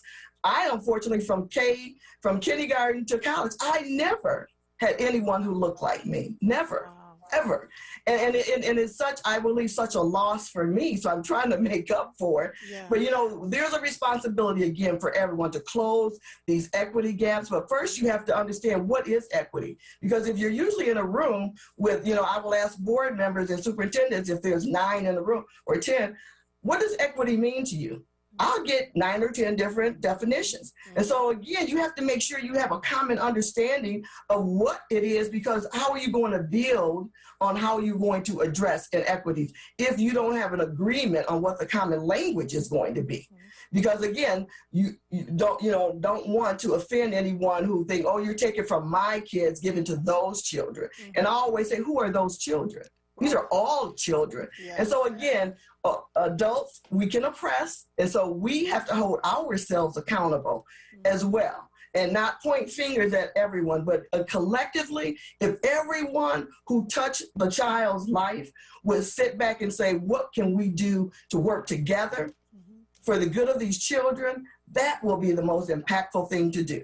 And not let it be about adults. Right. So let me share this with you. Because the children, they're your constituents. Yeah. They just can't vote for you. They are your constituents. Let me share something with you about a school district that tried to make a difference and to create equity. I am not making this up. This actually happened. I was there when it happened. Abington School District in Montgomery County, Pennsylvania, had a superintendent by the name of Dr. Amy Sickle, who decided, after talking to the principal at the high school at the time, Dr. Robert Burt, who saw all these inequities that you're talking about, that they would try a system called Opportunities to Learn. And Opportunities to Learn simply meant that we would not have a tracking system in Abington. It would be honors, and AP, advanced placement courses, and honors, and college track, right? So it was just 2 tracks, advanced placement, college readiness, right? Can I tell you the amount of family members that showed up at that school board meeting? I will never forget it, because I was sitting there watching it unfold. They were being named, that all their schools had won these Keystone Awards, you know, for being schools of distinction. And the white parents were sending out flyers, and one actually handed it to me. Come to the school board meeting. And I opened up the flyer and it says, save our white children. They're trying to dummy down the system to fit in these other children. And I'm telling you, I read that flyer and I said to myself, all right now, Black Jesus, here we go. about to be on and cracking. So I got my little self all dressed up, went to the school board meeting, and it was standing room only of parents just screaming. My child is gifted. You're trying to water down the system to fit these children in, and they don't belong in a class with my Johnny and my baby and my Sue, and blah, blah, blah, blah, blah. And let me tell you something. Dr. Amy Sickle and I respected each other. We were not friends. As a school board member, we were not friends. But in this one particular instance, I looked at her and I admired her to the nth degree. She sat there. She's a little thing. She sat there and listened to all the stuff that they said, and then she looked at them and she said, So what you're really saying is that you're racist. This is racism. This is racism, and we're going to have to step up and do this. Do you know there were teachers who were reaching out to parents? Myself was one of them. You know, teachers are going to quit. They're frustrated. They're not going to be able to teach these children. And there's this mindset that our children are not able to learn. You know, and so they fought through to the point where Singleton named Abington in one of his books about the fact that they were one of the very few school districts in the country that did the opportunities to learn and remove the tracking system. Let me tell you, it's still a struggle. It's still a struggle today. People consistently think, Deborah, that black and brown children are just not smart enough. They consistently tell them you should not get into the honors classes, even when their grades say otherwise, right? It's going to be too much hard work. Parents, be very mindful about the messages that your children are getting. If your child has an aptitude for math and for science and for learning history and English and for writing, and you see that their grades reflecting it, even sometimes the teachers grudgingly give them the grades, Deborah. And you go to them and you say, my child is getting this grade, and the teacher says something like, but this the advanced placement course or the honors courses are going to be much harder. Parents, let me give you a clue. Let me give you a big clue. When your child is put into the honors and advanced placement classes and given more rigor, when they get to college, they will sail right on through until about the third year. Right? Absolutely. Absolutely. And I'm very familiar. I actually met your superintendent, and I've actually worked with Glenn Singleton. I'm actually a equity transformation specialist with him. And so that is really important work, but not everyone can do it. And I know several superintendents who have lost their jobs. Yes. They stood up for equity. And we have to have more people who are not afraid to lose their jobs of this work, you know, because it is so important. And that's why at the board level, you have to be able to make these decisions and make sure that there are no obstacles in the way of keeping children from, you know, going into these AP honor courses. Do you have a track just for certain people? You know, the one thing you can do, go into the classroom in an AP course and see who's sitting in the classroom. Okay? So when you start seeing this and then you pull your data, because I'm always going to go back to some data, you know, because that should help you make some decisions, but not just one data point, but you will see who are the children who are always at the bottom. Who are they? And then why? You have to ask, why are they always at the bottom? Are we putting some things in place to make it harder for them to get to where they need to be? And it's not anything saying lower the bar. You don't have to lower the bar for any of these students. It's about processes, practices, behaviors, and policies that are in place that could hinder these children from excelling. And quite frankly, Deborah, let me just say this to you. If they were treating the children equitably from kindergarten to middle and high school, there would be no need for policies and practice put in place. Let's just call it what it is, shall we? Absolutely. And we usually say, well, equity is giving children what they need when they need it. I would like to say, okay, I can agree with that. How about just giving them what they were due? You know, you adequately, you know, give them everything that, so it's no, well, I'm give you more, you know, because you need more. No, did you adequately give me what was due me? You know, so you have to start looking at it differently and take some ownership that we have failed children and then just go forward. But if you don't admit that there are some things that we have to stop doing, then you're going to continue to do what you've always done. And that's not going to help any of our children. But parents and teachers or parents and students need to push back and continuously do this and make sure there's some advocates there. And I'm sure board members are advocating, and the majority of school board members are doing that. And superintendents, but they have a hard job. Yes. They have a very hard job. And when you look at, if a superintendent's been in there 5-10 years and you expect that there should be major change, well, let's look at the history. We've been acting like this for 40-50 years. You know, in the community. Decades. Yeah. Do you expect that to change? That superintendent can only make a change when everyone else gets on board to say, look, this is the role I will play because I'm going to support you. Board members supporting their superintendent to be successful, not just to look to say what you didn't do right. No, you're my employee. I'm going to do everything I can to support you to be successful. So if you choose not to do this work, then that's up to you. But we're going to support you until you stop doing what you were, because you're the education expert. So I'm going to allow you to do that. Which is so interesting that partnership, you know, is so important, so important. Which is interesting that you said that, because that is what Dr. Sickle did. She said, hey, you don't have to work here. She was so gangster. She was like, you've been here for however many years. You understand what is needed for these children. You don't have to work here. We need more superintendents that lead with courage. Right? And that's a part of the issue here in terms of creating equity. The other thing that happened that I saw very clearly were parents, because, you know, we like to say, white parents like to believe that they are allies and that they believe in all that is right and good. But there were a group of parents, again, in that school district that decided that they wanted to start a committee to move the GPA average from 4.0 to 5.0 so that their little white children could be distinguished from the black children who were now in the honors and advanced placement classes. Now, they didn't say it quite like that, but what they said was, we need our children to be to be more competitive in this world. And since everybody is catching up to them, we need another way to move the weighting system so that they were making art honors and music honors, and, you know, so that they can give them a 5.0 GPA. It's amazing. Broadening that gap. Yes. Broadening the gap. Yes. Continue to broaden the gap. And moving the finish line. Every time we get close, you want to move the finish line. Why? But again, who is allowing that to happen? Right. It's not enough people to shut it down. And that's where we have to tell people who say, you know, I want this to happen. Well, what are you doing about it? Right. You know, you don't have to do the heavy lifting, but align yourself up with individuals who are doing it. You don't have to do it by yourself, but don't sit back and complain about the education system and you don't raise a finger to help. You know, are you mentoring some children? Or if you are a mathematician and you're retired, how about volunteer to help children who are struggling in math? Whatever the case is, do your part.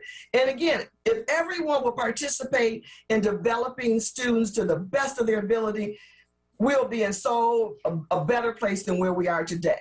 And these conversations about inequitable practices, and we were having these conversations when it was happening when I was in school.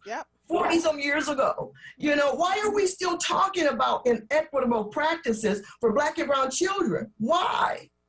Read the cast. If you don't read that, and there are many other books, but we have to remember these things were done deliberately.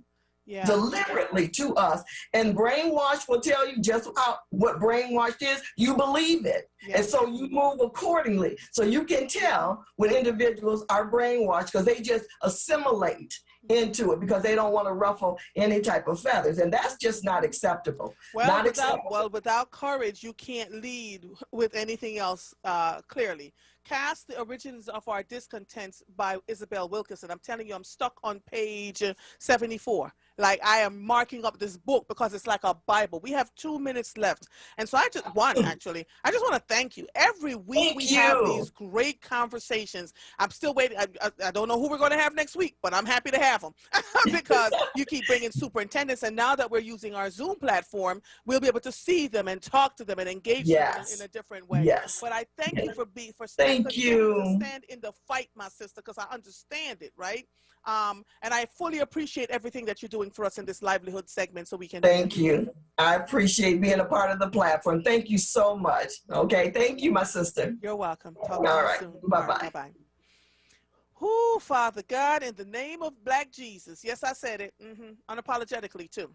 We need more people who are bold in their stances to make sure that children get what they need. We need more people who are not afraid to ruffle the feathers. And I would dare say, if you're going to be a leader in a building, a school board, even a leader of your community center, you have to learn how to work with people, but you also, as a leader, have to know when to say enough is enough, and this is why.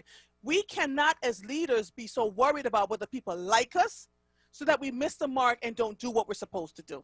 But I'm going to get off my soapbox. WURD Radio is a devoted team of hosts, producers, and staff doing everything we can to serve Black people. As other media outlets grapple with trying to discover the needs of the Black community, WURD puts their needs front and center, and we fight for them every day, all day. As we enter the final few days of Black History Month, we know that our work is a part of this history, a history of Black voices that refused to be silenced. We honor and call the names of those who have made Black history. There is Tony Brown, Cody Anderson, Dr. Lomax Reese. Dr. Lomax Reese. Dr. Walter Lomax. I'm using his daughter's last name, Reese.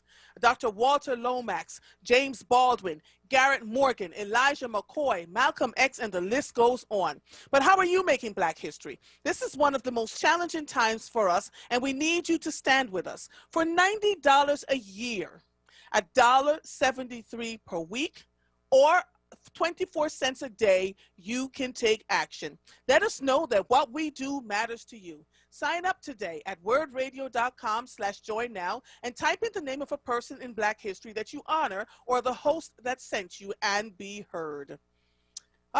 You are listening to The Source, 96.1 FM, 900 AM, streaming live on wordradio.com. Follow us on all social media platforms at onWURD. 215-634-8065 is the number to call in. We will be right back after these messages.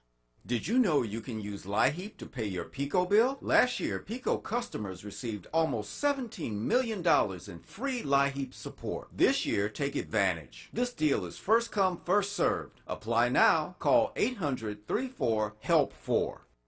Are you tired of eating the same thing day after day? Is ordering takeout starting to get a little old? If so, then give Premium Nutrition Meals a try. With Premium Nutrition Meals, you get to select new entrees each week from several different menus, all chef-crafted, freshly prepared, and delivered right to your door. Just go to premiumnutritionmeals.com to order to earn rewards today. WURD listeners receive $10 off orders of 6 meals or more. Enter code PREMIUMWURD at checkout. Well, the kids are in bed. Time for a little grown-up quiet time. What do you mean quiet time? It's your birthday. We're about to party. Haha, funny. It's gonna have to be a you and me party this year. You know we can't have anybody over. Well, your mom and dad are coming from Florida. Sis will be here from California. Oh, and a couple of old friends from just about everywhere will be showing up. They should all be here about now. COVID-19 has changed the way we do things, for now. But social distancing doesn't mean you can't be social. COVID-19 doesn't have to keep us apart. Friends and family are finding new ways to be together, especially with how hard it's hitting the Black community. Vaccines are here, but until enough of us are vaccinated, we still have to be down with slowing the spread. Keep a 6-foot distance, wear a mask, and avoid indoor social gatherings. Learn more about vaccines and slowing the spread at cdc.gov/coronavirus. Brought to you by the U.S. Department of Health and Human Services. WURD Radio is independent Black media. And we're able to stay independent because of our 4WURD movement and members like you.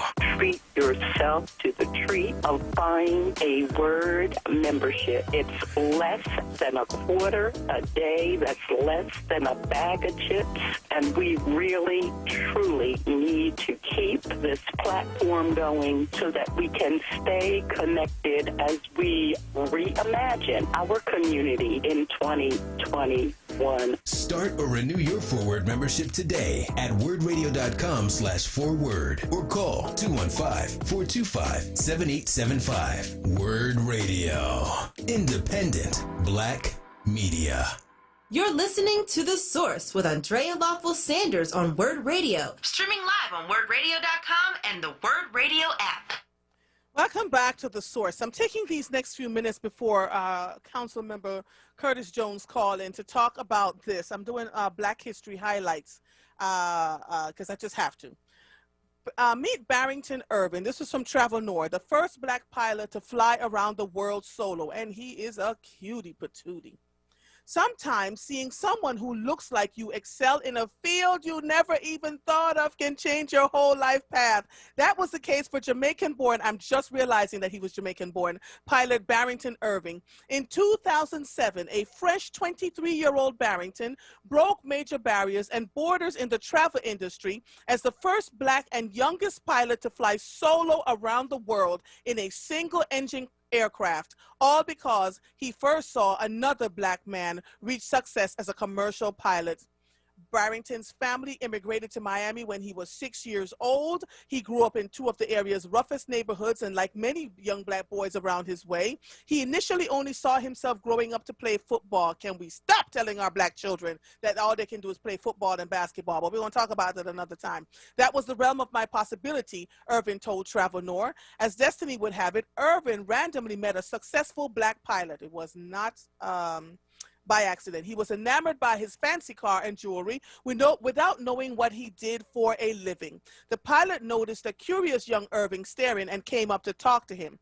This was in early 2001. He came up and asked if I ever thought about aviation. He told me what he did for a living, and I asked him how much money he made. He told me $117 an hour. The rest was history. This is why I want us to push our children to do something other than, because even when you go into sports and they're giving you millions of dollars, if you don't know how to handle your money will be swept away from you, and you can't play football and basketball forever, and the injuries that it caused to your body. The pilot took Irvin under his wings and began mentoring him. Although his schedule was busy, he carved out 30 minutes once a month to talk to Irvin about his global travels and life as a black pilot.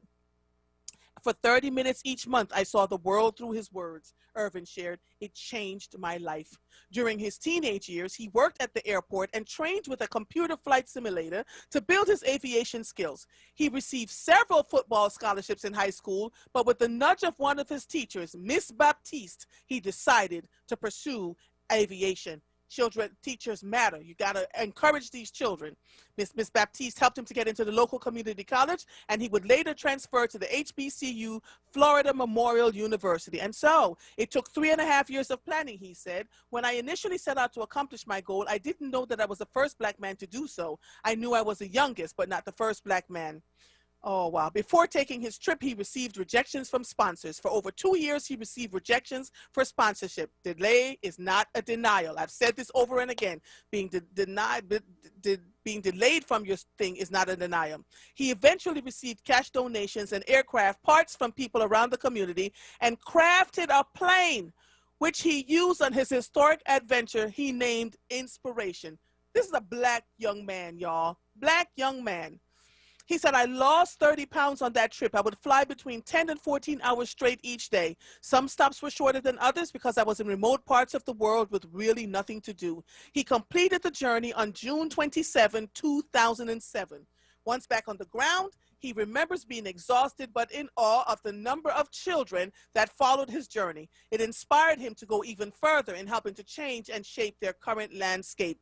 This is a young man. He was 23 then, in June 27, 2007. This is living black history. Talk about this stuff when you're talking about it. Crafted a plane out of parts people gave to him.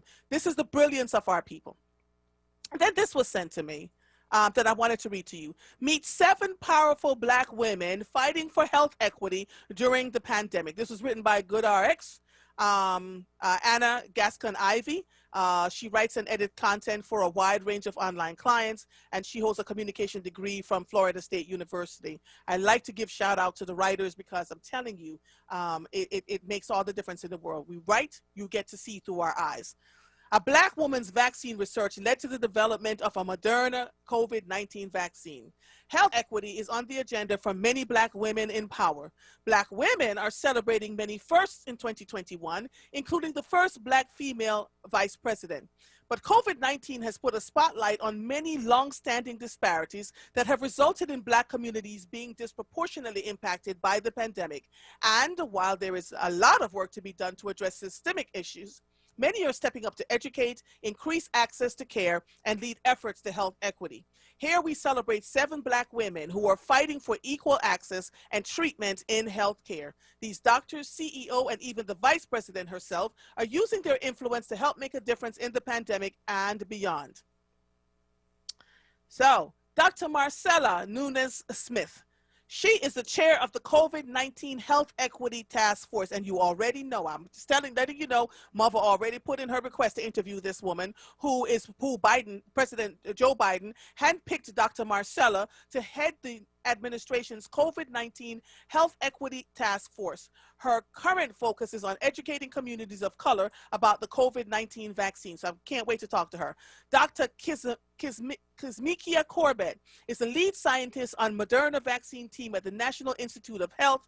At a meeting with former President Donald Trump back in March 2020, Dr. Kizzmekia Corbett spoke up about her vaccine research with the National Institute of Health. Dr. Ayla Stanford made the list, founder and head of the Black Doctors COVID-19 Consortium. When pediatric surgeon Dr. Ayla Stanford learned that a disproportionate number of African Americans were dying from coronavirus, she took action, she said. This was her wake-up call when the Philadelphia Tribune reported that African Americans were dying at a rate greater than anyone else.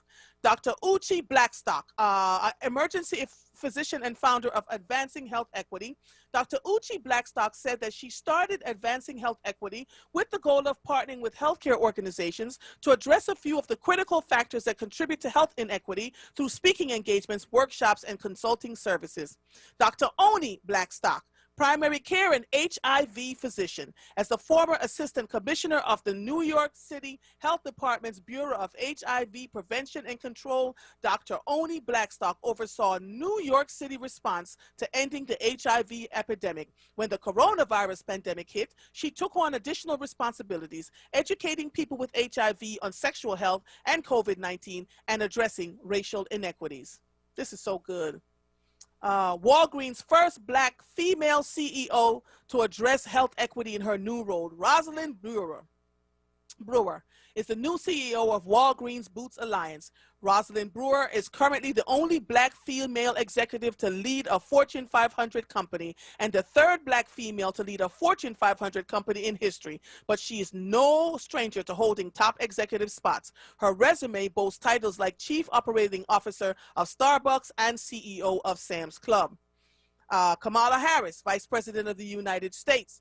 She officially started her role as vice president on January 20th. Within weeks, she used her power to cast a tie-breaking vote in favor of a $1.9 trillion COVID-19 relief package. She also paved the way for the new administration to rejoin the World Health Organization.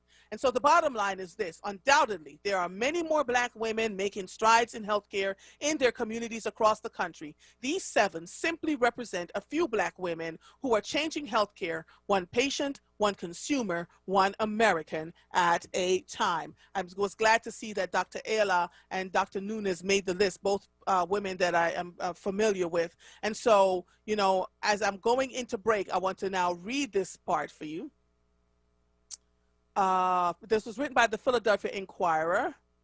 Let me just make sure, let me find out who the writer is. Tiger Williams, staff photographer. Ellie Rushing, Una Gooding Smith, and Anna Orso wrote this piece that was published today.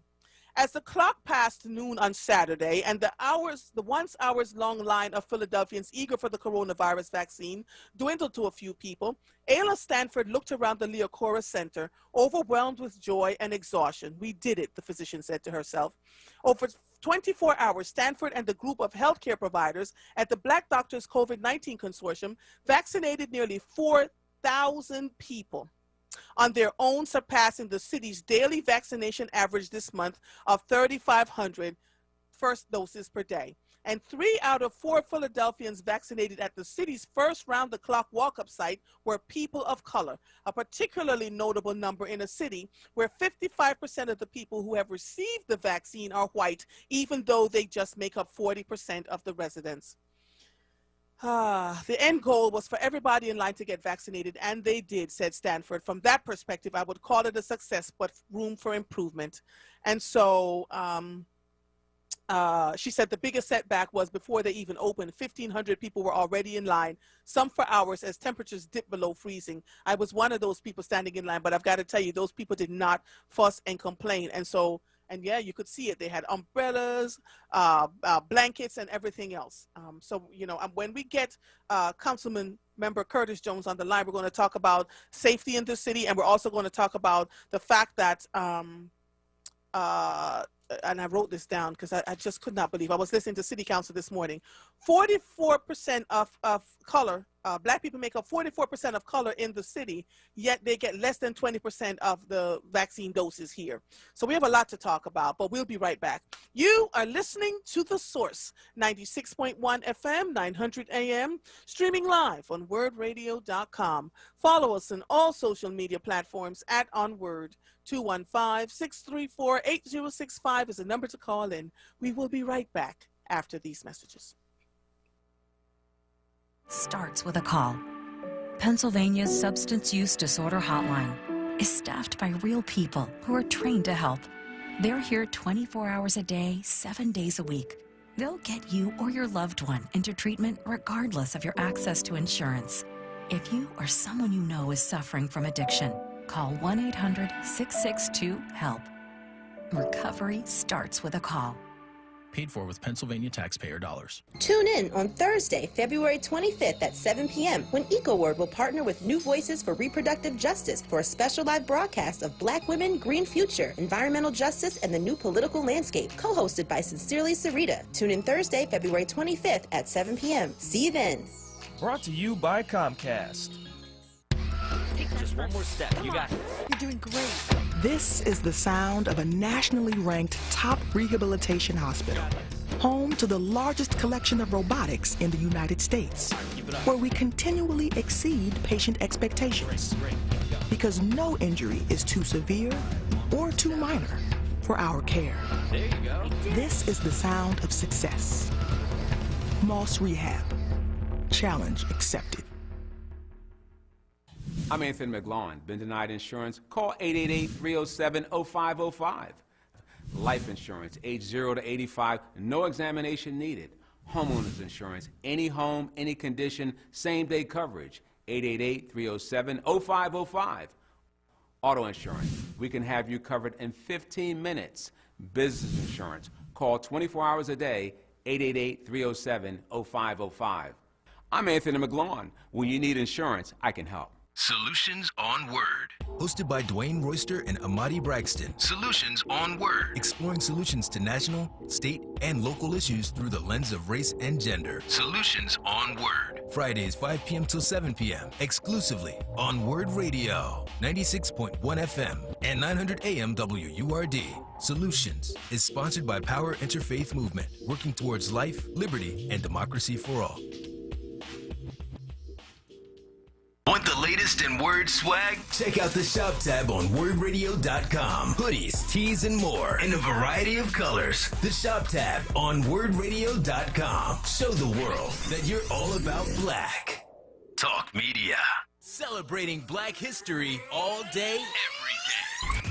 Medgar Evers. All we want you to do is keep going with this fight for freedom. When we get this unity, ladies and gentlemen, nothing can stop us. This is WURD Radio, 96.1 FM and 900 AM WURD. Philadelphia, independent black media.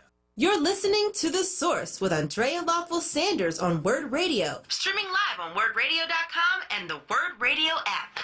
Welcome back to The Source. Before we get to Councilmember Jones, Curtis Jones, who are still waiting to call in, he's slated to talk to us at 3 o'clock. Let me take Brother Spread Love. How are you, sir? Give God the glory.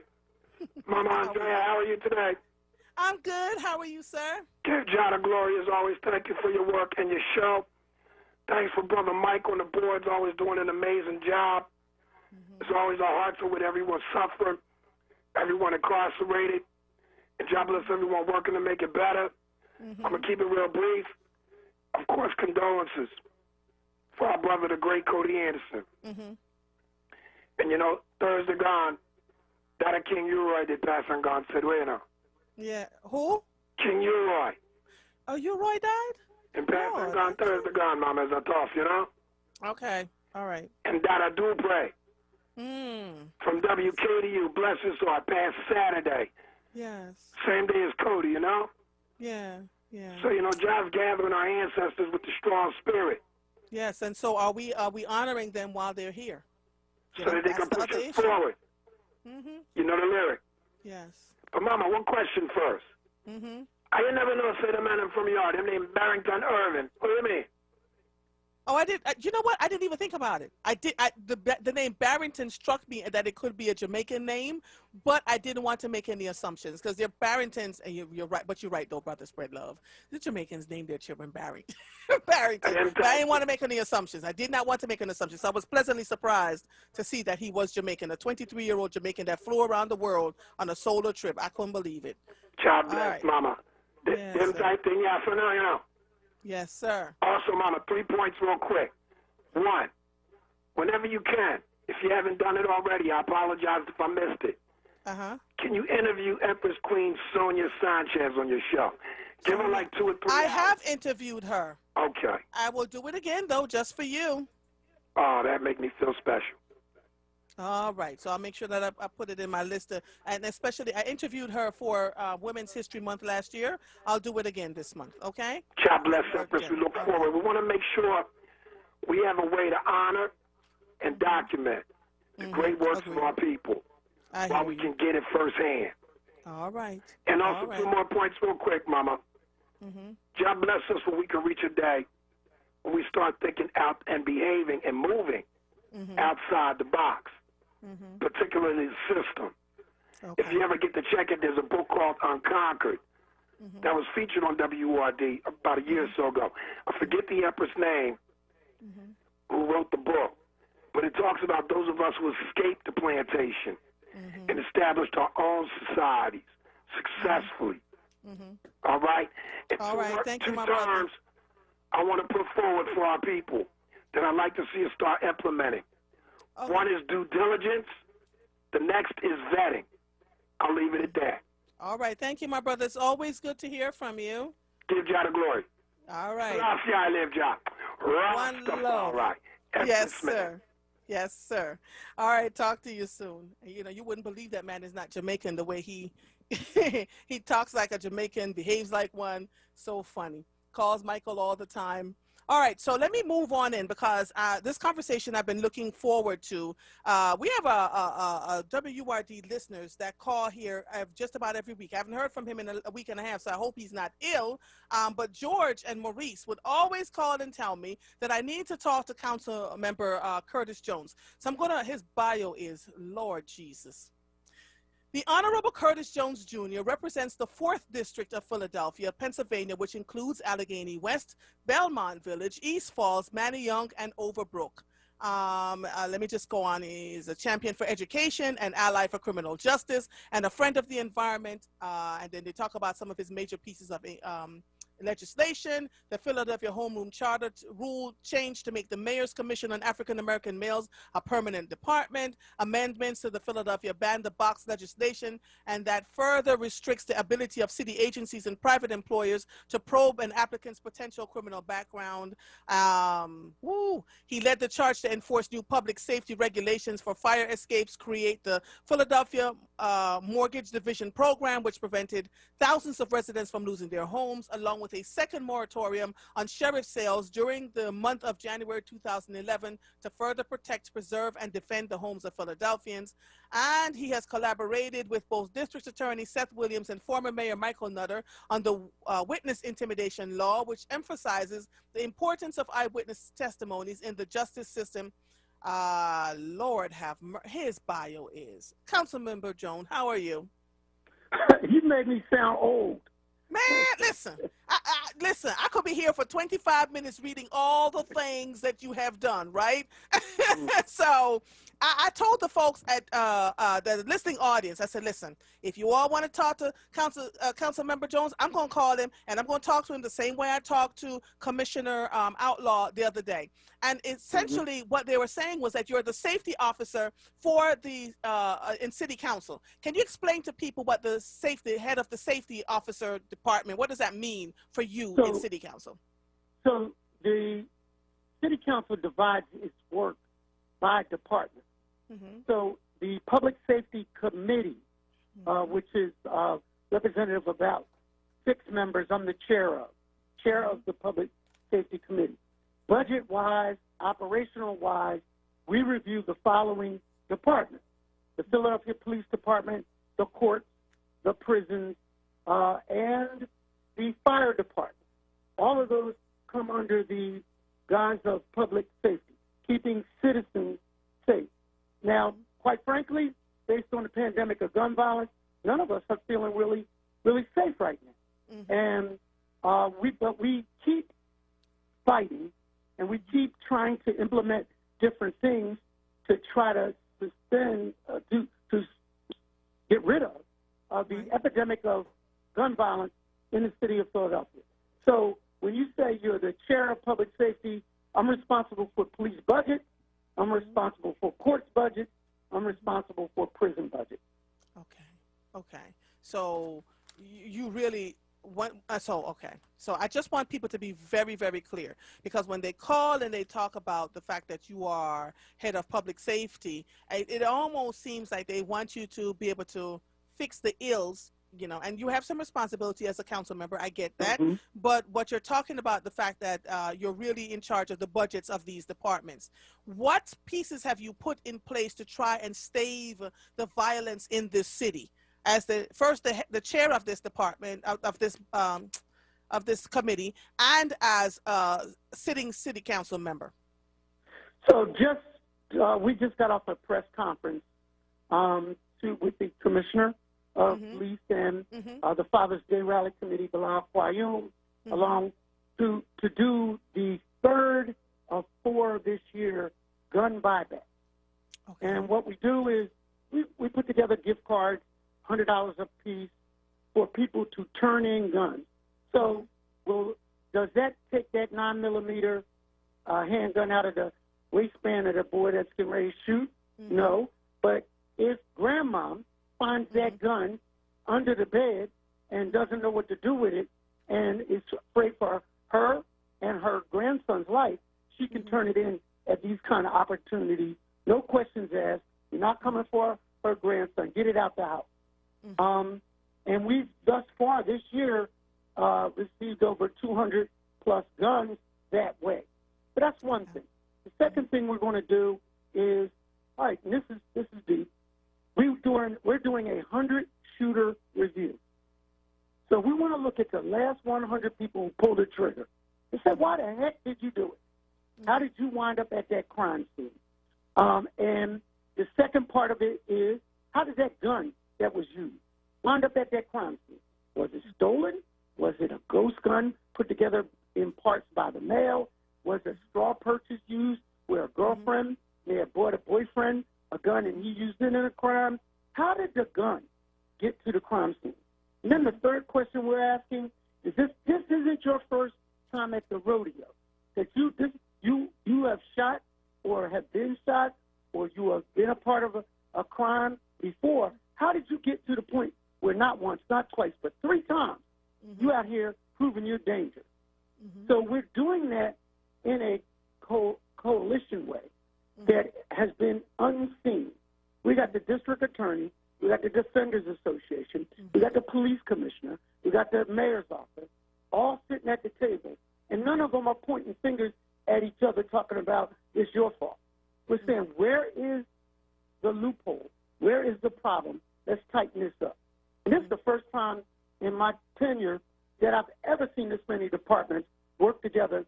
And Councilwoman Gaudier said, and put a letter to the mayor and said, make this a epidemic national or city emergency.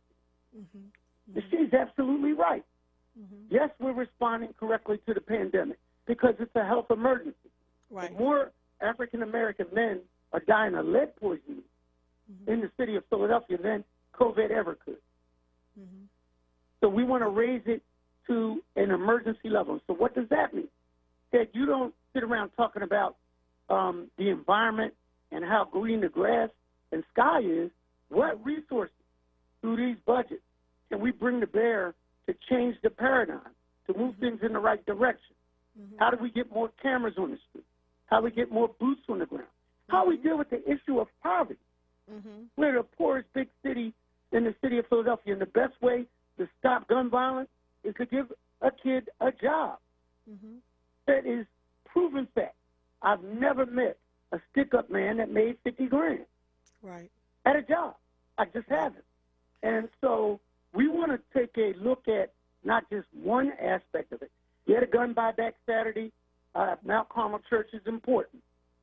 But more important is the poverty question, the economic development, let's get some jobs question, and and can I be point blank straight? Oh, yes, you can. You on my show. But go ahead. Let's talk about it. Some of this is self-hate.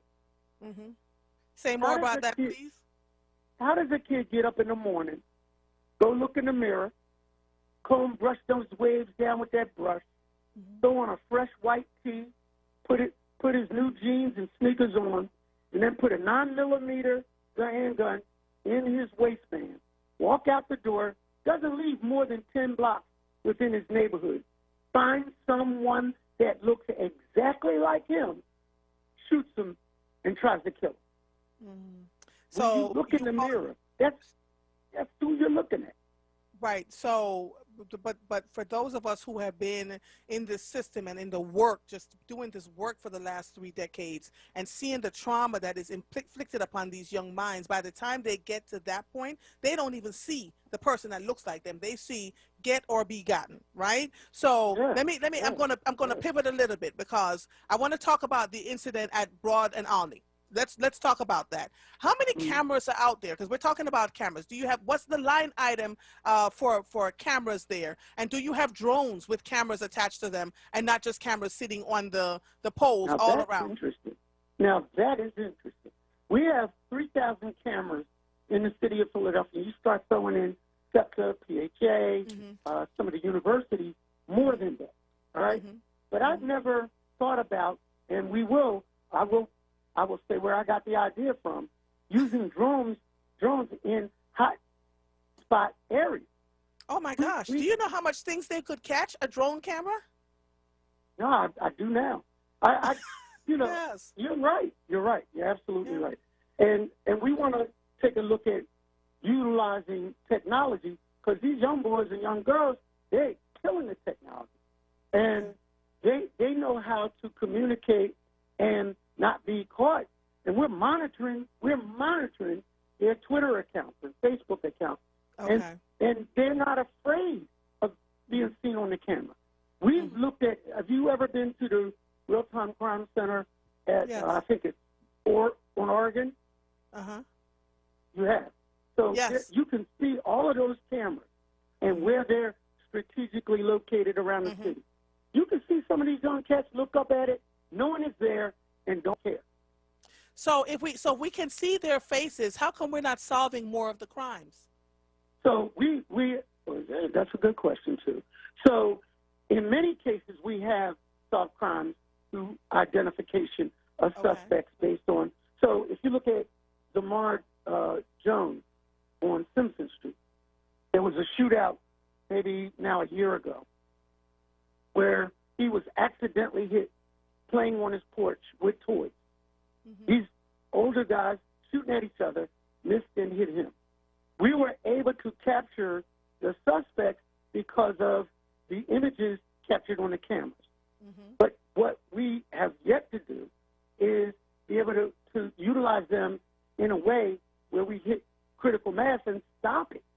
Some people don't care.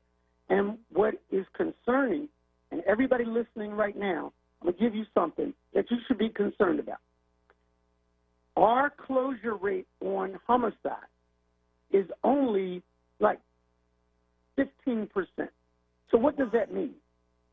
If every 100 shootings and murders, only 15 times out of that 100, somebody's going to be apprehended. If you sitting in a barbershop and you're a shooter, you say, listen, the odds are with me. I'm going to roll these dice. And we have got to get better at that. But Councilmember Jones, let me ask you this, because I have the Ring app, the Nextdoor app. People are capturing people's faces. They're capturing what they're wearing. How is it that we still have 15% rate of closing these cases when we have so much technology at our hands and our feet? My God, if you come to my property alone, there are enough cameras around that if you step onto my driveway, I can see the irises of your eyes. These cameras are telling you everything. So why are we still at 15%? I'm just asking. And then I'm going to take a couple you're right. You're right. Using the cameras, we're slowly upping our percentage of conviction. But guess why we have such a high non-closure rate? Witnesses. The lack thereof. And so to give balance to that is if I live on a block that was hot and I saw something and I got to look these people in the eye after the arrest and after the drama and go to the same corner store and stuff like that, I'm scared too. All right? Yeah, but don't you have witness protection? Isn't that part of what you put in place? Not enough. Say more about that. And we got to work on how we interrogate. If now, same scenario. We're on the same block. I saw it, you saw it. The cop car pulls up in front of your house, walks in your door to question you, right? Everybody on the block knows who's talking. We have to be more sophisticated in our interrogation, apprehension of criminals to protect witnesses. Yeah. And so you better tell them cops to start using Zoom calls and stop showing up at the door. Exactly. And I'm going to give you another one. We want to be able to take people from one city. So the worst kept secret in the city of Philadelphia was the Witness Protection Hotel, was the Marriott right across the street from City Hall next to CJC. Worst kept secret. Every person in a barbershop that was doing what they do knew that. One lady who saw a homicide at 10th and Burks was in that witness protection program. She was a smoker. She smoked cigarettes, came outside to puff, and literally saw the person that committed the murder on his way to another court case at CJC. She panicked, ran, and left. We have to work with other cities that have housing to do a swap. Like if you're from Wilmington, come to Philly. Stay up in Germantown at this house nobody knows, and then every 2 years, sell those houses and build new ones. So that people have a sense of safety when they come forward bravely. And they ain't getting paid to be a witness. Right. We got to protect. Okay. All right. So you're making sense. All right. I'm going to take a couple of calls. Prince, are you there? Prince. Hey, good afternoon. How are you? All right. We got 5 minutes before we got to take a break. So ask the councilman what you need to, and keep in mind that I have like 3 other people waiting to talk, okay? Okay. Yeah, I'll limit it to one. First, let me say good afternoon. Good afternoon. What I'd like to say, hey, how you doing? When you talk about the state of emergency, all the effects that goes into place once you put this city in a state of emergency, the instant Philadelphia Code and then martial law, that's going to be an even bigger burden. And the fact that you guys Zoom and have these meetings and everybody participant to a Zoom call doesn't translate into getting into the neighborhood. And I think you need to gather some of the motorcycle clubs, some of the truck clubs, some of the bike clubs, some of the people that's riding unimpeded with these ATVs throughout the street. That's the kind of Zoom call you need. We don't need politicians who are getting paid or city representatives who are getting paid as part of their job to be on a Zoom call, and yet the city is still falling apart. So when you say we, I'm like, this is the first time I heard you say we, and I almost feel like you in law enforcement, because your we usually be coming to the barbershop and coming to the streets with us and helping us help you to stop this stuff right here. And so I know you govern over those budgets, but at the end of the day, you need to come and talk with us. And now, you've been to my barbershop a couple of times, so I know you come out to the community. So I think that if you come to the community and let us help you help this problem, it's better than talking about the politicians who Zoom in and they talk, but they scared to come in the communities that you come in. So, Councilman Jones, So the reason I refer to we is if you've ever heard a mother who lost her son to gun violence, and you hear that scream the first time they find out their child is dead, I'm a we with her all my life. And I've been to enough teddy bear memorials in the community out there on the streets to feel that pain. So that's the we I speak of, not just the we of my colleagues in city council, many of whom feel it too. Jamie Goudier goes out, and when we watch the news, we don't even watch it the same way anymore. First, we see the gunshot, then we pray for the soul of the person that was taken, but then we ask the question, where was that? What corner was that? Who was involved? And it's like a bad Clint Eastwood movie. You talked about Broad and Island. Yes. 7 people shot. Oldest was 71, and the youngest was like in the teens, right? Mm-hmm. If you watch the Clint Eastwood movie Unforgiven, they didn't shoot that many people in a shoot-'em-up movie. We're living a state of emergency. And I don't mean to bring in the National Guard. I don't need the National Guard. What I mean, state of emergency is if the recreation budget for midnight basketball was $2,000, it needs to be $20,000. We need to increase the prioritization of intervention programs to the point of emergency. If 300 whales washed up on a Schuylkill, every marine biologist, including Jacques Cousteau, out of the grave would come and figure out why. When our baby died, there were 499 homicides in Philadelphia last year. We're that level of urgency, not the urgency of now, but the urgency of right now to deal with this as a crisis as it should be. Can you all hold on 1 second, please? Let me take a quick break because I need to take a quick break. We got to pay our bills. Okay. You are listening to The Source, 96.1 FM, 900 AM, streaming live on WURDradio.com. Follow us on all social media platforms at onWURD. 215-634-8065 is the number to call in. We will be right back after these messages. Are you tired of eating the same thing day after day? Is ordering takeout starting to get a little old? If so, then give Premium Nutrition Meals a try. With Premium Nutrition Meals, you get to select new entrees each week from several different menus, all chef-crafted, freshly prepared, and delivered right to your door. Just go to PremiumNutritionMeals.com to order to earn rewards today. WURD listeners receive $10 off orders of 6 meals or more. Enter code PREMIUMWURD at checkout. Tune in this Saturday from 5 to 6 p.m. for the Islam Today show with a perspective on moral guidance and Islamic principles and values. Are you looking to maximize your credits and deductions this tax season? In the Moment Financial Services, owned and operated by 2 black women, is the one-stop shop you need. They offer tax preparation, credit repair, bookkeeping, and business consulting for clients nationwide. Visit their office located in West Philadelphia or virtually from the comfort of your own home. Book your free consultation at inthemoment101.com or call 610-222-6150 today to receive $50 off your service. Well, the kids are in bed. Time for a little grown-up quiet time. What do you mean quiet time? It's your birthday. We're about to party. Haha, funny. It's gonna have to be a you and me party this year. You know we can't have anybody over. Well, your mom and dad are coming from Florida. Sis will be here from California. Oh, and a couple of old friends from just about everywhere will be showing up. They should all be here about now. COVID-19 has changed the way we do things, for now. But social distancing doesn't mean you can't be social. COVID-19 doesn't have to keep us apart.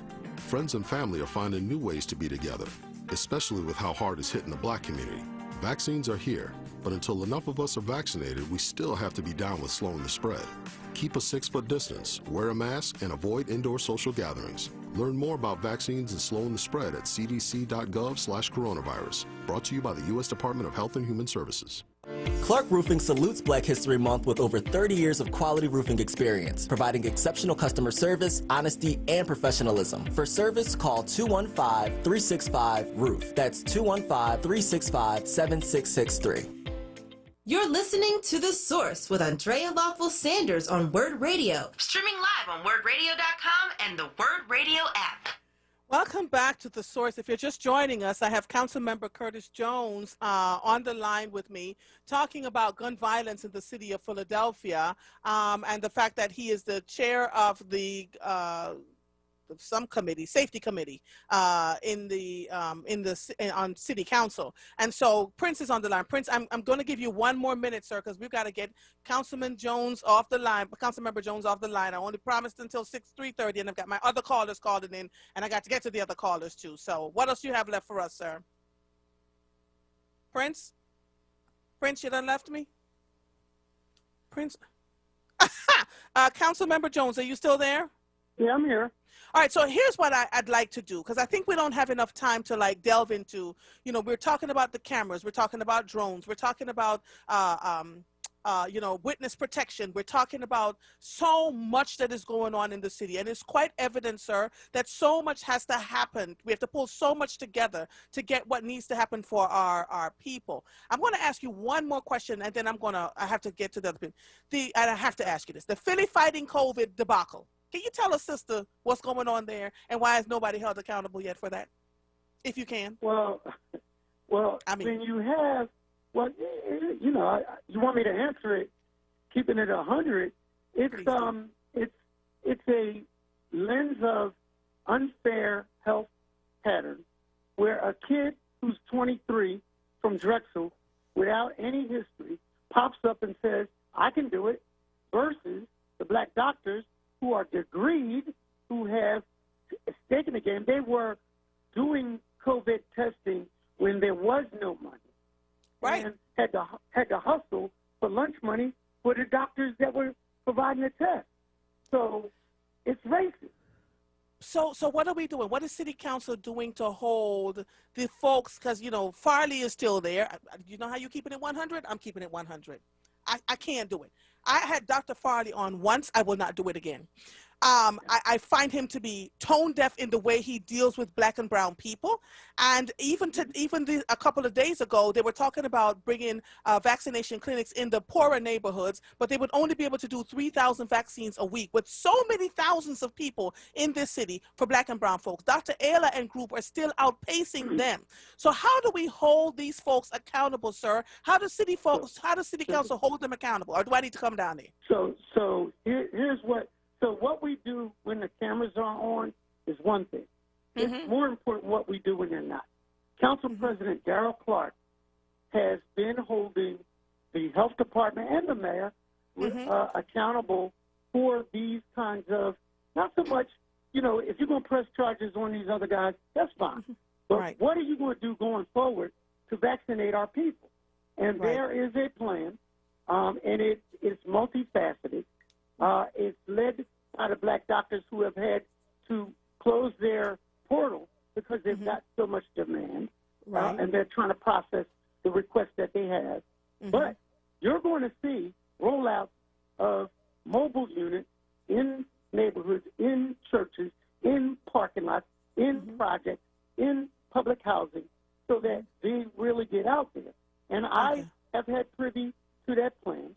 I'm going to give the mayor an opportunity to roll it out. Okay. Like I said, there's an urgency, not now, but right now, when it comes to getting it on the street.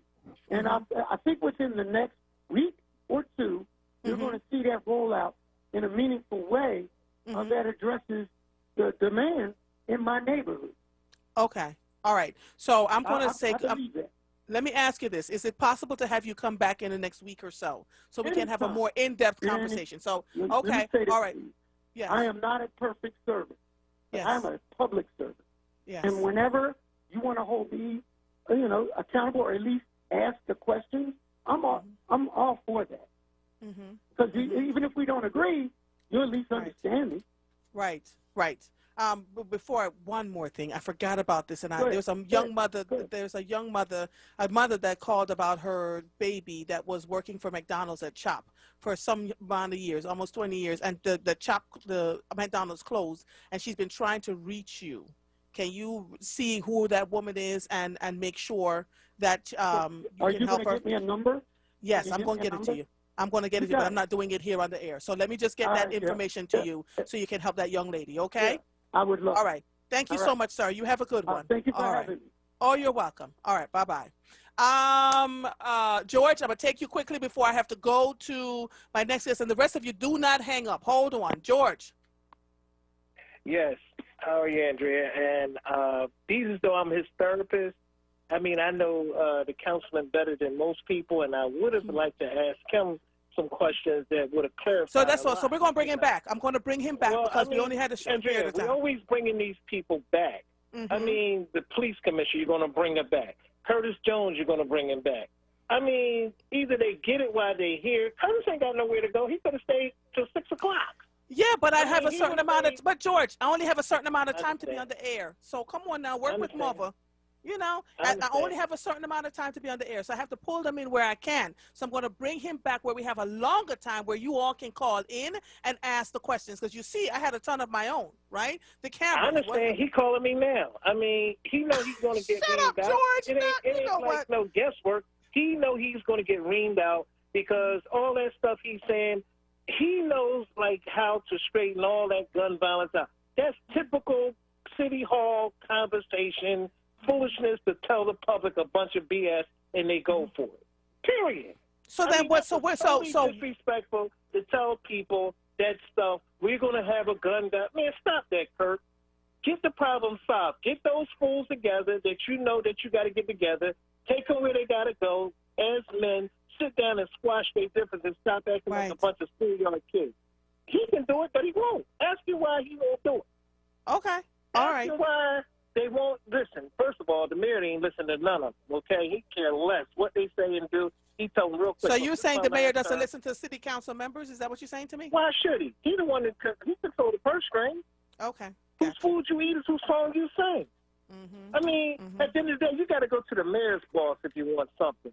Just like all of them got a boss, okay? You got to go to their boss. Why go to a worker if you can go to the boss?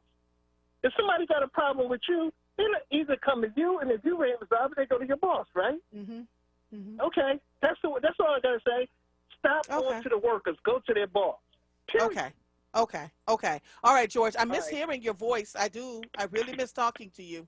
I'll catch up with you soon. Okay. I hear you. All right, my brother. George is like, Michael. George is like, I can't. You know, we have a lot of work to do, and it's hard. It's hard because I am from the outside looking in, see the solutions to some of this stuff, and it's going to require more of this. We can't keep saying, you know, poorest big city, most violent city. All these other things are going on, and we don't have a firm plan in place to make sure that our people are okay. This has got to stop, man. We got to figure it out. So y'all don't chew me out. Elias and let me just see who else hung up. Oh, brother Califat. Is that how I said that right? Did I say that right? Is that person still there, Michael? Hello? All right. Maybe that person is gone. I don't know. All right. So, you know, I know you all want to talk. I know you all were waiting for Councilmember Curtis Jones to be on the line. We got him on, but time went by. I asked him a bunch of questions myself. So time went by. We're going to have to do this again. And quite frankly, just continue to hold. Oh, good. All right. I'm going to send, I have the information to the woman and her number so I can make sure that young lady gets some help. But we'll keep going. We're going to have to keep trying and plodding away at this. It just cannot continue to be us fussing at each other. And so let's figure it out. Like the drones, you know, just thank you for calling in, Prince. Thank you for calling in, George. Just thank you. Let me quickly take these two people because I want to make sure that they get their chance on the air to talk about something that I find to be really interesting. Now, for someone who lives on an island, that grew up on an island, farms are very important to me. I find that the produce at farms are the freshest things ever. The meat from farms are far superior than if it gets to the supermarket and is packaged. And so today we have Alexandria Ferris on. She owns a small local farm in suburban Philadelphia. It is a minority-owned farm, a woman and a black man. And they started it just this past year. This coming week is Community-Supported Agriculture Week, and the Edge Farms are unveiling a new product this year, their forest-raised pork. This coming week. You know, I'm going to visit this farm, right? The Edge offers food to some local restaurants and neighborhood drop-off spots for families in the area. People can buy their products either individually or through regular subscriptions with a discount. In addition to pork, the Edge Farms offers poultry meat, pasture-raised eggs, local raw honey, and mushrooms. They help parents change the way their family eats with farm fresh foods and nutrition-packed flavors. Alexandria, how are you? Hello, Andrea. I am wonderful, and we are very excited to be here speaking with you. Thanks for having us. And you have Blake with you, right? Yes, I'm right here. Hi, Blake. So listen, my little Jamaican girl, a farmer girl inside of me. When is your farm open for visitors to come and take a look and buy honey and play with the chickens? And when's all that So open? obviously we have the online website, so that's always open. Mm-hmm. And then we do schedule several farm tours during the year to invite people to come out to get a chance to come see the animals, to see how they live, how they eat, you know, where they get to walk around, where they get to go hunt for bugs and grubs and, you know, all the stuff that chickens and pigs like to do. So let me ask you and Alexandria this. It is now next week, right? Will be Community Supported Agriculture Week. Tell us what that means. We call it CSA.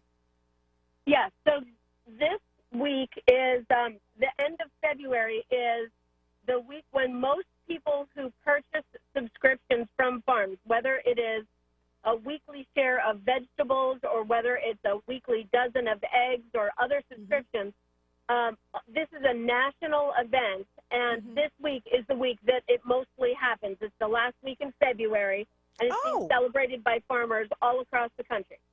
And so that's why people who are in the summer go in, how did you get your produce? And they say, we got it from our CSA. So tell people how that works for them. How do they pay for it?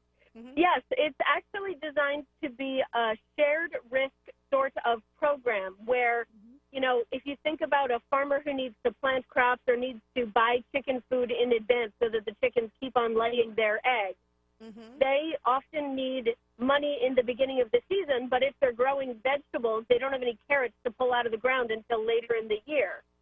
So when people sign up for a subscription, they often get a discounted price for purchasing it up front, and then the farmer also ends up getting the cash when they need it to be able to actually fulfill those. And it helps us as a farmer really be aware of the supply and the demand that will be coming up, so we can plan more effectively and really have less waste and keep our prices as low as possible as we're delivering, you know, things to the customers. Wow. So Blake, so it looks like you guys just started your farm, the Edge Farms. Tell us where it's located and what happened. Oh, go ahead. Go ahead. Tell us where your farm is located and how did you end up partnering together to start this farm? Right. So, you know, I actually live in Mount Airy. And shut up, Blake. And we lease farmland in Chester County. So we have farmland. We have some farmers that we met out there who mostly they plant corn and soy, but they had quite a bit of land that they weren't using for corn or soy, and they were willing to let us use that for our animals. And so that just worked out well. And Alex and I had been friends for just a number of years, and we've been talking about, you know, just healthy food, different things. And I can say really the thing that kind of turned the corner for me was Alex started talking about how small farms can make a huge impact on the environment and ultimately impact, you know, a lot of the things that we're dealing with in terms of global warming. And for me, that was the deal breaker right there. I was like, well, let's go give this a shot. Okay, so let me ask you this. how does one get to buy a subscription? And how low are the subscriptions and how far up do they go? So all you have to do is go to the website, and you can purchase a subscription there. So it's the edgefarms.weebly.com? TheEdgeFarms.com. TheEdgeFarms.com will take you there as well. Oh, theEdgeFarms.com. Okay, theEdgeFarms.com. Okay. And it's farms with an F. So, okay. But yes, TheEdgeFarms.com. That'll take you there. And so we typically are offering, so right now our products are subscriptions of eggs for both 6 months and for, I guess, half that amount of time. So you can get a 6-month subscription, which was one dozen eggs every week, or you get a 6-month subscription that's a dozen eggs every 2 weeks. It's typically how it's laid out. We're looking to put together additional packages, which might be like the eggs, you get a chicken every couple of weeks, or, you know, an egg, chicken, mushrooms, honey. So working out packaging right now. We've actually partnered with, you know, we found a guy who had honey, who had bees, and he's just like, yeah, I got all this extra honey because I do it for my family and my friends, but I got all this extra honey. And we said, great, we'll take it, because just the opportunity to get unfiltered natural honey was so tremendous. And there's a Netflix video or documentary out there that I saw, and they talked about how, you know, how much honey's grown in the U.S. and then how much honey's sold in the U.S. And the numbers aren't the same. Right. So they're selling like 30% more honey than they're actually producing, which means somebody's, you know, watering down the honey with things like somewhere. taro. Absolutely. Yeah. All right. So the edgefarms.com. So it's TheEdgeFarms.com. Michael, can you put that in the social media page for me, please, on Facebook, so that people can see it? When is the end date for being able to buy a subscription? Is it the end of this week? Oh no, there's not an end date, but we're offering some specials for CSA week. Specials for CSA week. Okay, then I'm going to go online and find my specials for CSA week. And for example, just as an example, anybody who sets up like an egg subscription, either the bi-weekly or the weekly, they will get a free pint of mushrooms that are from a local farm that they can use for their very first week. You know, and we're going to be offering a bunch of different things. Okay, and we pick up the food, or do you deliver it, send them to us? How does that work? So what we've been doing so far is we'll have local pickup locations. So we have a pickup location right now in Mount Airy, and we have one in West Oak Plains. We have a number along the main line, but so people offer to be a host site. And as a host site, once we get 10 people that come to your host site, we'll give you your eggs for free. Okay, so you had me at hello. Okay, so this is good. This is good. I will go on the website and look this evening. It is theedgefarms.com. Alexandria Ferris and Mr. Blake, thank you both so much. And just know this is CSA week, so you can get a discount this week, but it doesn't stop. You can still go ahead and get a subscription to their farm to get different goods and services. Thank you both so much for being a part of this, okay? Thank you. Thank you. It was a you're pleasure. welcome. All right. Bye-bye. Oh, that was so good. I love farms. I love farm life. So listen, we have a couple of callers on the line. Do not hang up. I'm going to take you after I come back from break. And, you know, I try to get it all in here every day. I can't seem to make it. I need a 5 and a 6-hour show just to get it all done. You are listening to The Source, 96.1 FM, 900 AM, streaming live on WURDradio.com. Follow us on all social media platforms at onWURD. 215-634-8065 is the number to call in. We will be right back after these messages. Okay, Her's new fire potato chips and cheese curls, they are spicy. Whew, they're hottest snacks yet. Hold on. Whew. But you know, it's not just heat. There's some nice sweet and savory stuff going on too. Ooh, there's that heat again. It burns, but it burns so tasty. Ooh, that's hot. Find Her's Fire Snacks at your store today. Whew. Taste the flavor, feel the heat, break out the Her's. WURD Radio celebrates Black History Month with Black Artist Story 365. Brought to you by AARP, Thomas Jefferson, and New Voices for Reproductive Justice.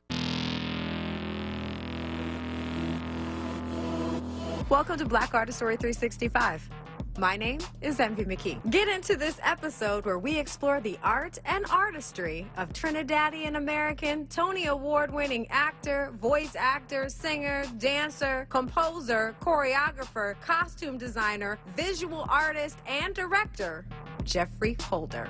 Part 1. King star Uncle Jeffrey was an August Leo, born Jeffrey Lamont Holder of Port of Spain, Trinidad and Tobago, the youngest of 5 children of Louise de France and Arthur Holder, who had immigrated from Barbados. Bosco Holder taught Jeffrey painting and dancing and recruited him to join a small folkloric dance troupe he had formed, the Holder Dancing Company. Bosco was 16, listen, and Jeffrey was 7. Okay? When Bosco left for London, Jeffrey was left in charge of the dance company as its director and lead performer.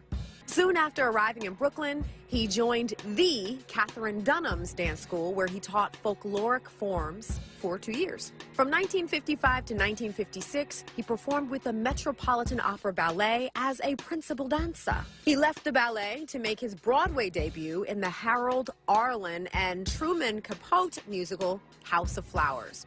While working on House of Flowers, he met Alvin Ailey, with whom he later worked extensively, and his future wife and muse, Carmen de Lavallade. After the show closed, he starred in an all-black production of Waiting for Godot in 1957. As a choreographer, because you know he's got all them lists of things that he was masterful at, Holder created dance pieces for many companies, including Alvin Ailey, American Dance Theater, for which he provided choreography, music, and costumes for Prodigal Prince in 1967, and the Dance Theater of Harlem, for which he provided choreography, music, and costumes for Douglas in 1974. He was director, costume designer, and choreographer, as we mentioned, in The Wiz in 1974, and in 1978, he directed and choreographed the Broadway musical Timbuktu. So that's it for this episode of Black Artist Story 365. My name is Envy McKee. To hear more, tune in to The Envy McKee Show, Friday nights, 7 to 10 p.m., right here on WURD. Black Artist Story 365 was brought to you by AARP Pennsylvania, Thomas Jefferson, and New Voices for Reproductive Justice. WURD Radio celebrates Black History Month with Black Artist Story 365, brought to you by Southwest Leadership Academy Charter School. Welcome to Black Artist Story 365. My name is Envy McKee. Get into this episode where we explore the art and artistry of revolutionary poet Gil Scott Heron. King Gil was born in Chicago, Illinois. His mother, Bobby Scott, was an opera singer who performed with the New York Oratorio Society. His father, Gil Heron, nicknamed the Black Arrow, was a Jamaican soccer player in the 1950s who became the first black man to play for the Celtic Football Club in Glasgow. What? Heron decided to attend Lincoln University because Langston Hughes, his most important literary influence, was an alumnus. After about 2 years at Lincoln, he took a year off to write the novels The Vulture and The Nigger Factory. Uncle Gil was very heavily influenced by the Black arts movement and the Last Poets. Although King Uncle Gil never completed his undergraduate degree, he was admitted to the writing seminars at Johns Hopkins University, where he received an MA, that's a Master of Arts, in creative writing. His music, most notably on the albums Pieces of a Man and Winter in America in the early 1970s, influenced and foreshadowed later Black music genres such as hip-hop and neo-soul. King Duke Uncle Gil is considered by many to be the first rapper/MC ever. His recording work received much critical acclaim, especially one of his best-known compositions, The Revolution Will Not Be Televised. You will not be able to stay home, brother. Given the political consciousness that lies at the foundation of his work, we'll say star Uncle Gil was the founder of political rap. You will not be able to lose yourself on Skag and skip out for beer during commercials because the revolution will not be televised. So that's it for this episode of Black Artist Story 365. My name is Envy McKee. To hear more, tune in to The Envy McKee Show, Friday nights, 7 to 10 p.m., right here on WURD. Black Artist Story 365 was brought to you by Southwest Leadership Academy Charter School and the Pennsylvania Lottery. Get to winning with Win-Win-Win, the new scratch-off from the Pennsylvania Lottery, with top prizes of $500,000. Players must be 18 or older. Please play responsibly. Benefits older Pennsylvanians every day. Words from our past. WURD Radio celebrates the powerful voices of Black history. Malcolm X. We have to go to the cause. Dealing with the condition itself is not enough. And it is because of our effort toward getting straight to the root that people oftentimes think we are dealing in hate. We are denied not only civil rights, but even human rights. So the only way we're going to get some of this oppression and exploitation away from us is come together against a common enemy. Words from our past, exclusively on WURD Radio, 96.1 FM and 900 AM WURD. You're listening to The Source with Andrea Lawful Sanders on WURD Radio. Streaming live on WURDradio.com and the WURD Radio app. Welcome back to The Source. I want to thank you all so much for waiting and holding on. Let me take Bernita and then Maurice. Bernita, how are you? Bernita?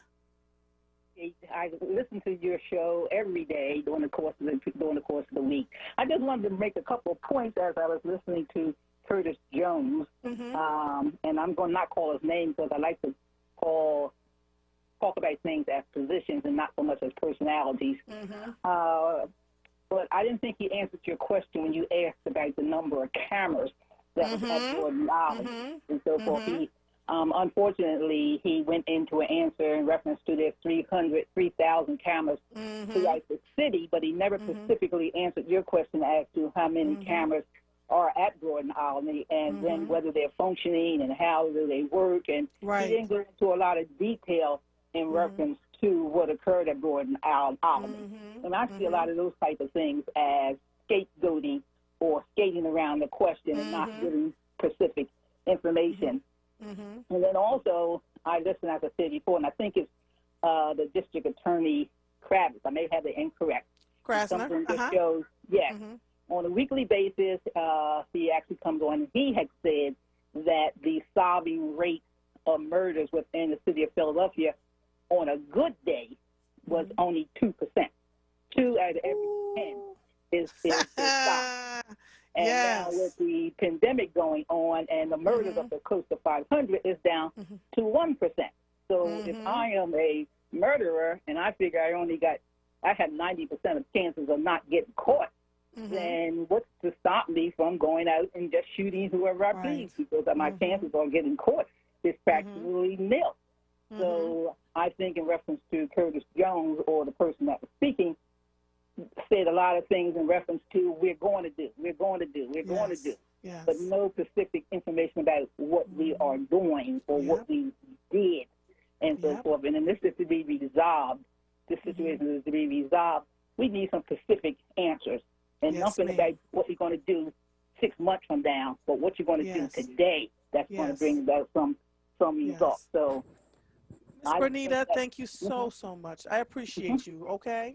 Okay, thank you. Yes, ma'am. Call me back again, though. I have to get off the air in like 4 minutes, so I got to give Maurice a hot shot before he hurt me. Maurice? Mother, let's get to the nitty-gritty, okay? Oh, Jesus, Maurice. See, when you have somebody like Curtis Jones on, you got to at least leave 15 minutes for callers. You can't. I agree. You can't have great guests on. Them guests you had on were good, but it was the wrong timing. Because Curtis, you're the only one that's been able to get the commissioner and Curtis Jones in 1 week. Everybody else that's a host is wondering, who the hell are you? Because nobody else can get them. They've been trying to get them for months. But let me break something down to you. All right, we got 2 minutes. Come on, honey, because I missed talking to you. Let me finish. Don't talk. All right, I'm getting that. How y'all fuss them over? Curtis Jones is a very important man in this situation. You know why they caught that rapist so fast? Because Macy's called up McNesby and said, the rapist is making our store look bad. Get in touch with Curtis Jones and get them cameras are working. Them cameras track that man from Macy's on the L to the bus to his block. That's how the cameras work. And see, he didn't tell you about that. He didn't tell you that. But did you hear me asking him? I asked him, Maurice. But he didn't answer you. Nope. That's what I'm trying to tell you. See, when something's important, when it got to do with white people, white business, them cameras and all the safety in the world works. Remember, he takes care of the safety of the city. So when we're talking about murder and mayhem, you know, that's part of safety. It should be him, McNesby, and the mayor in the room and talking about what we're going to do about the city. But they don't even have a task force, okay? So, and I want to lay one thing out to my big brother Tyrone. I respect his opinion, but I wasn't talking about people giving up. I was talking about people not being slave, have that slavish mentality, because I've been talking about that City Hall was failing for 15 years and gentrification was on its way. You be looking out your door one day and you're going to see a Starbucks and Gold's Gym and wondering what happened to your local stores. I've been talking that. So I wasn't talking about giving up. I was talking about we're going to put the same people back in office when the election is because we don't pay attention. That was what I was trying to tell. All right, so I literally have a minute left, but here's what I'm going to say to you because I felt it for myself. I got him on. I asked him the questions. We talked about the drones. We talked about what had the cameras, and you know, okay. So I get it. I'm going to get him back in here. One more shot at this so we can talk about it because people want their questions answered. And so I know somebody from City Hall or from his office must be listening to this and can understand we need more answers. We need better answers for this because if my camera at my house, if the 7 cameras around the peripheral of my house can pick up the irises of your eyes, why are these cameras not working to solve these murders? And if the next door camera system that we all have and the ring bell camera system that we have, what are we missing? So I get it, Maurice. I thank you, man. Great job, Mother. Great job today. I just want to tell you, what you done this week is outstanding. I want to let you know that comes from me, and it comes from the 3 amigos. I guess you already know who the 3 amigos are. I think I do. Okay, there you go. All right, sir. Have a good one. Always a pleasure talking to you. Okay, so coming up next is Evening Words. I cannot believe we ran out of all of this time. We have so much going on. I'm looking at the egg farm right now. I'm about to order some rainbow eggs and get me my CSA package. Thank you all so much, Deborah Keys Wright, Councilman Curtis Jones, all of you who are on here today to have a conversation with us. We will have some excellent guests for you next week and in the upcoming weeks because the ultimate goal is to make sure that we're not just talking about problems, we're talking about solutions all day, every day. Until next time, I'll see you when I see you. Goodbye.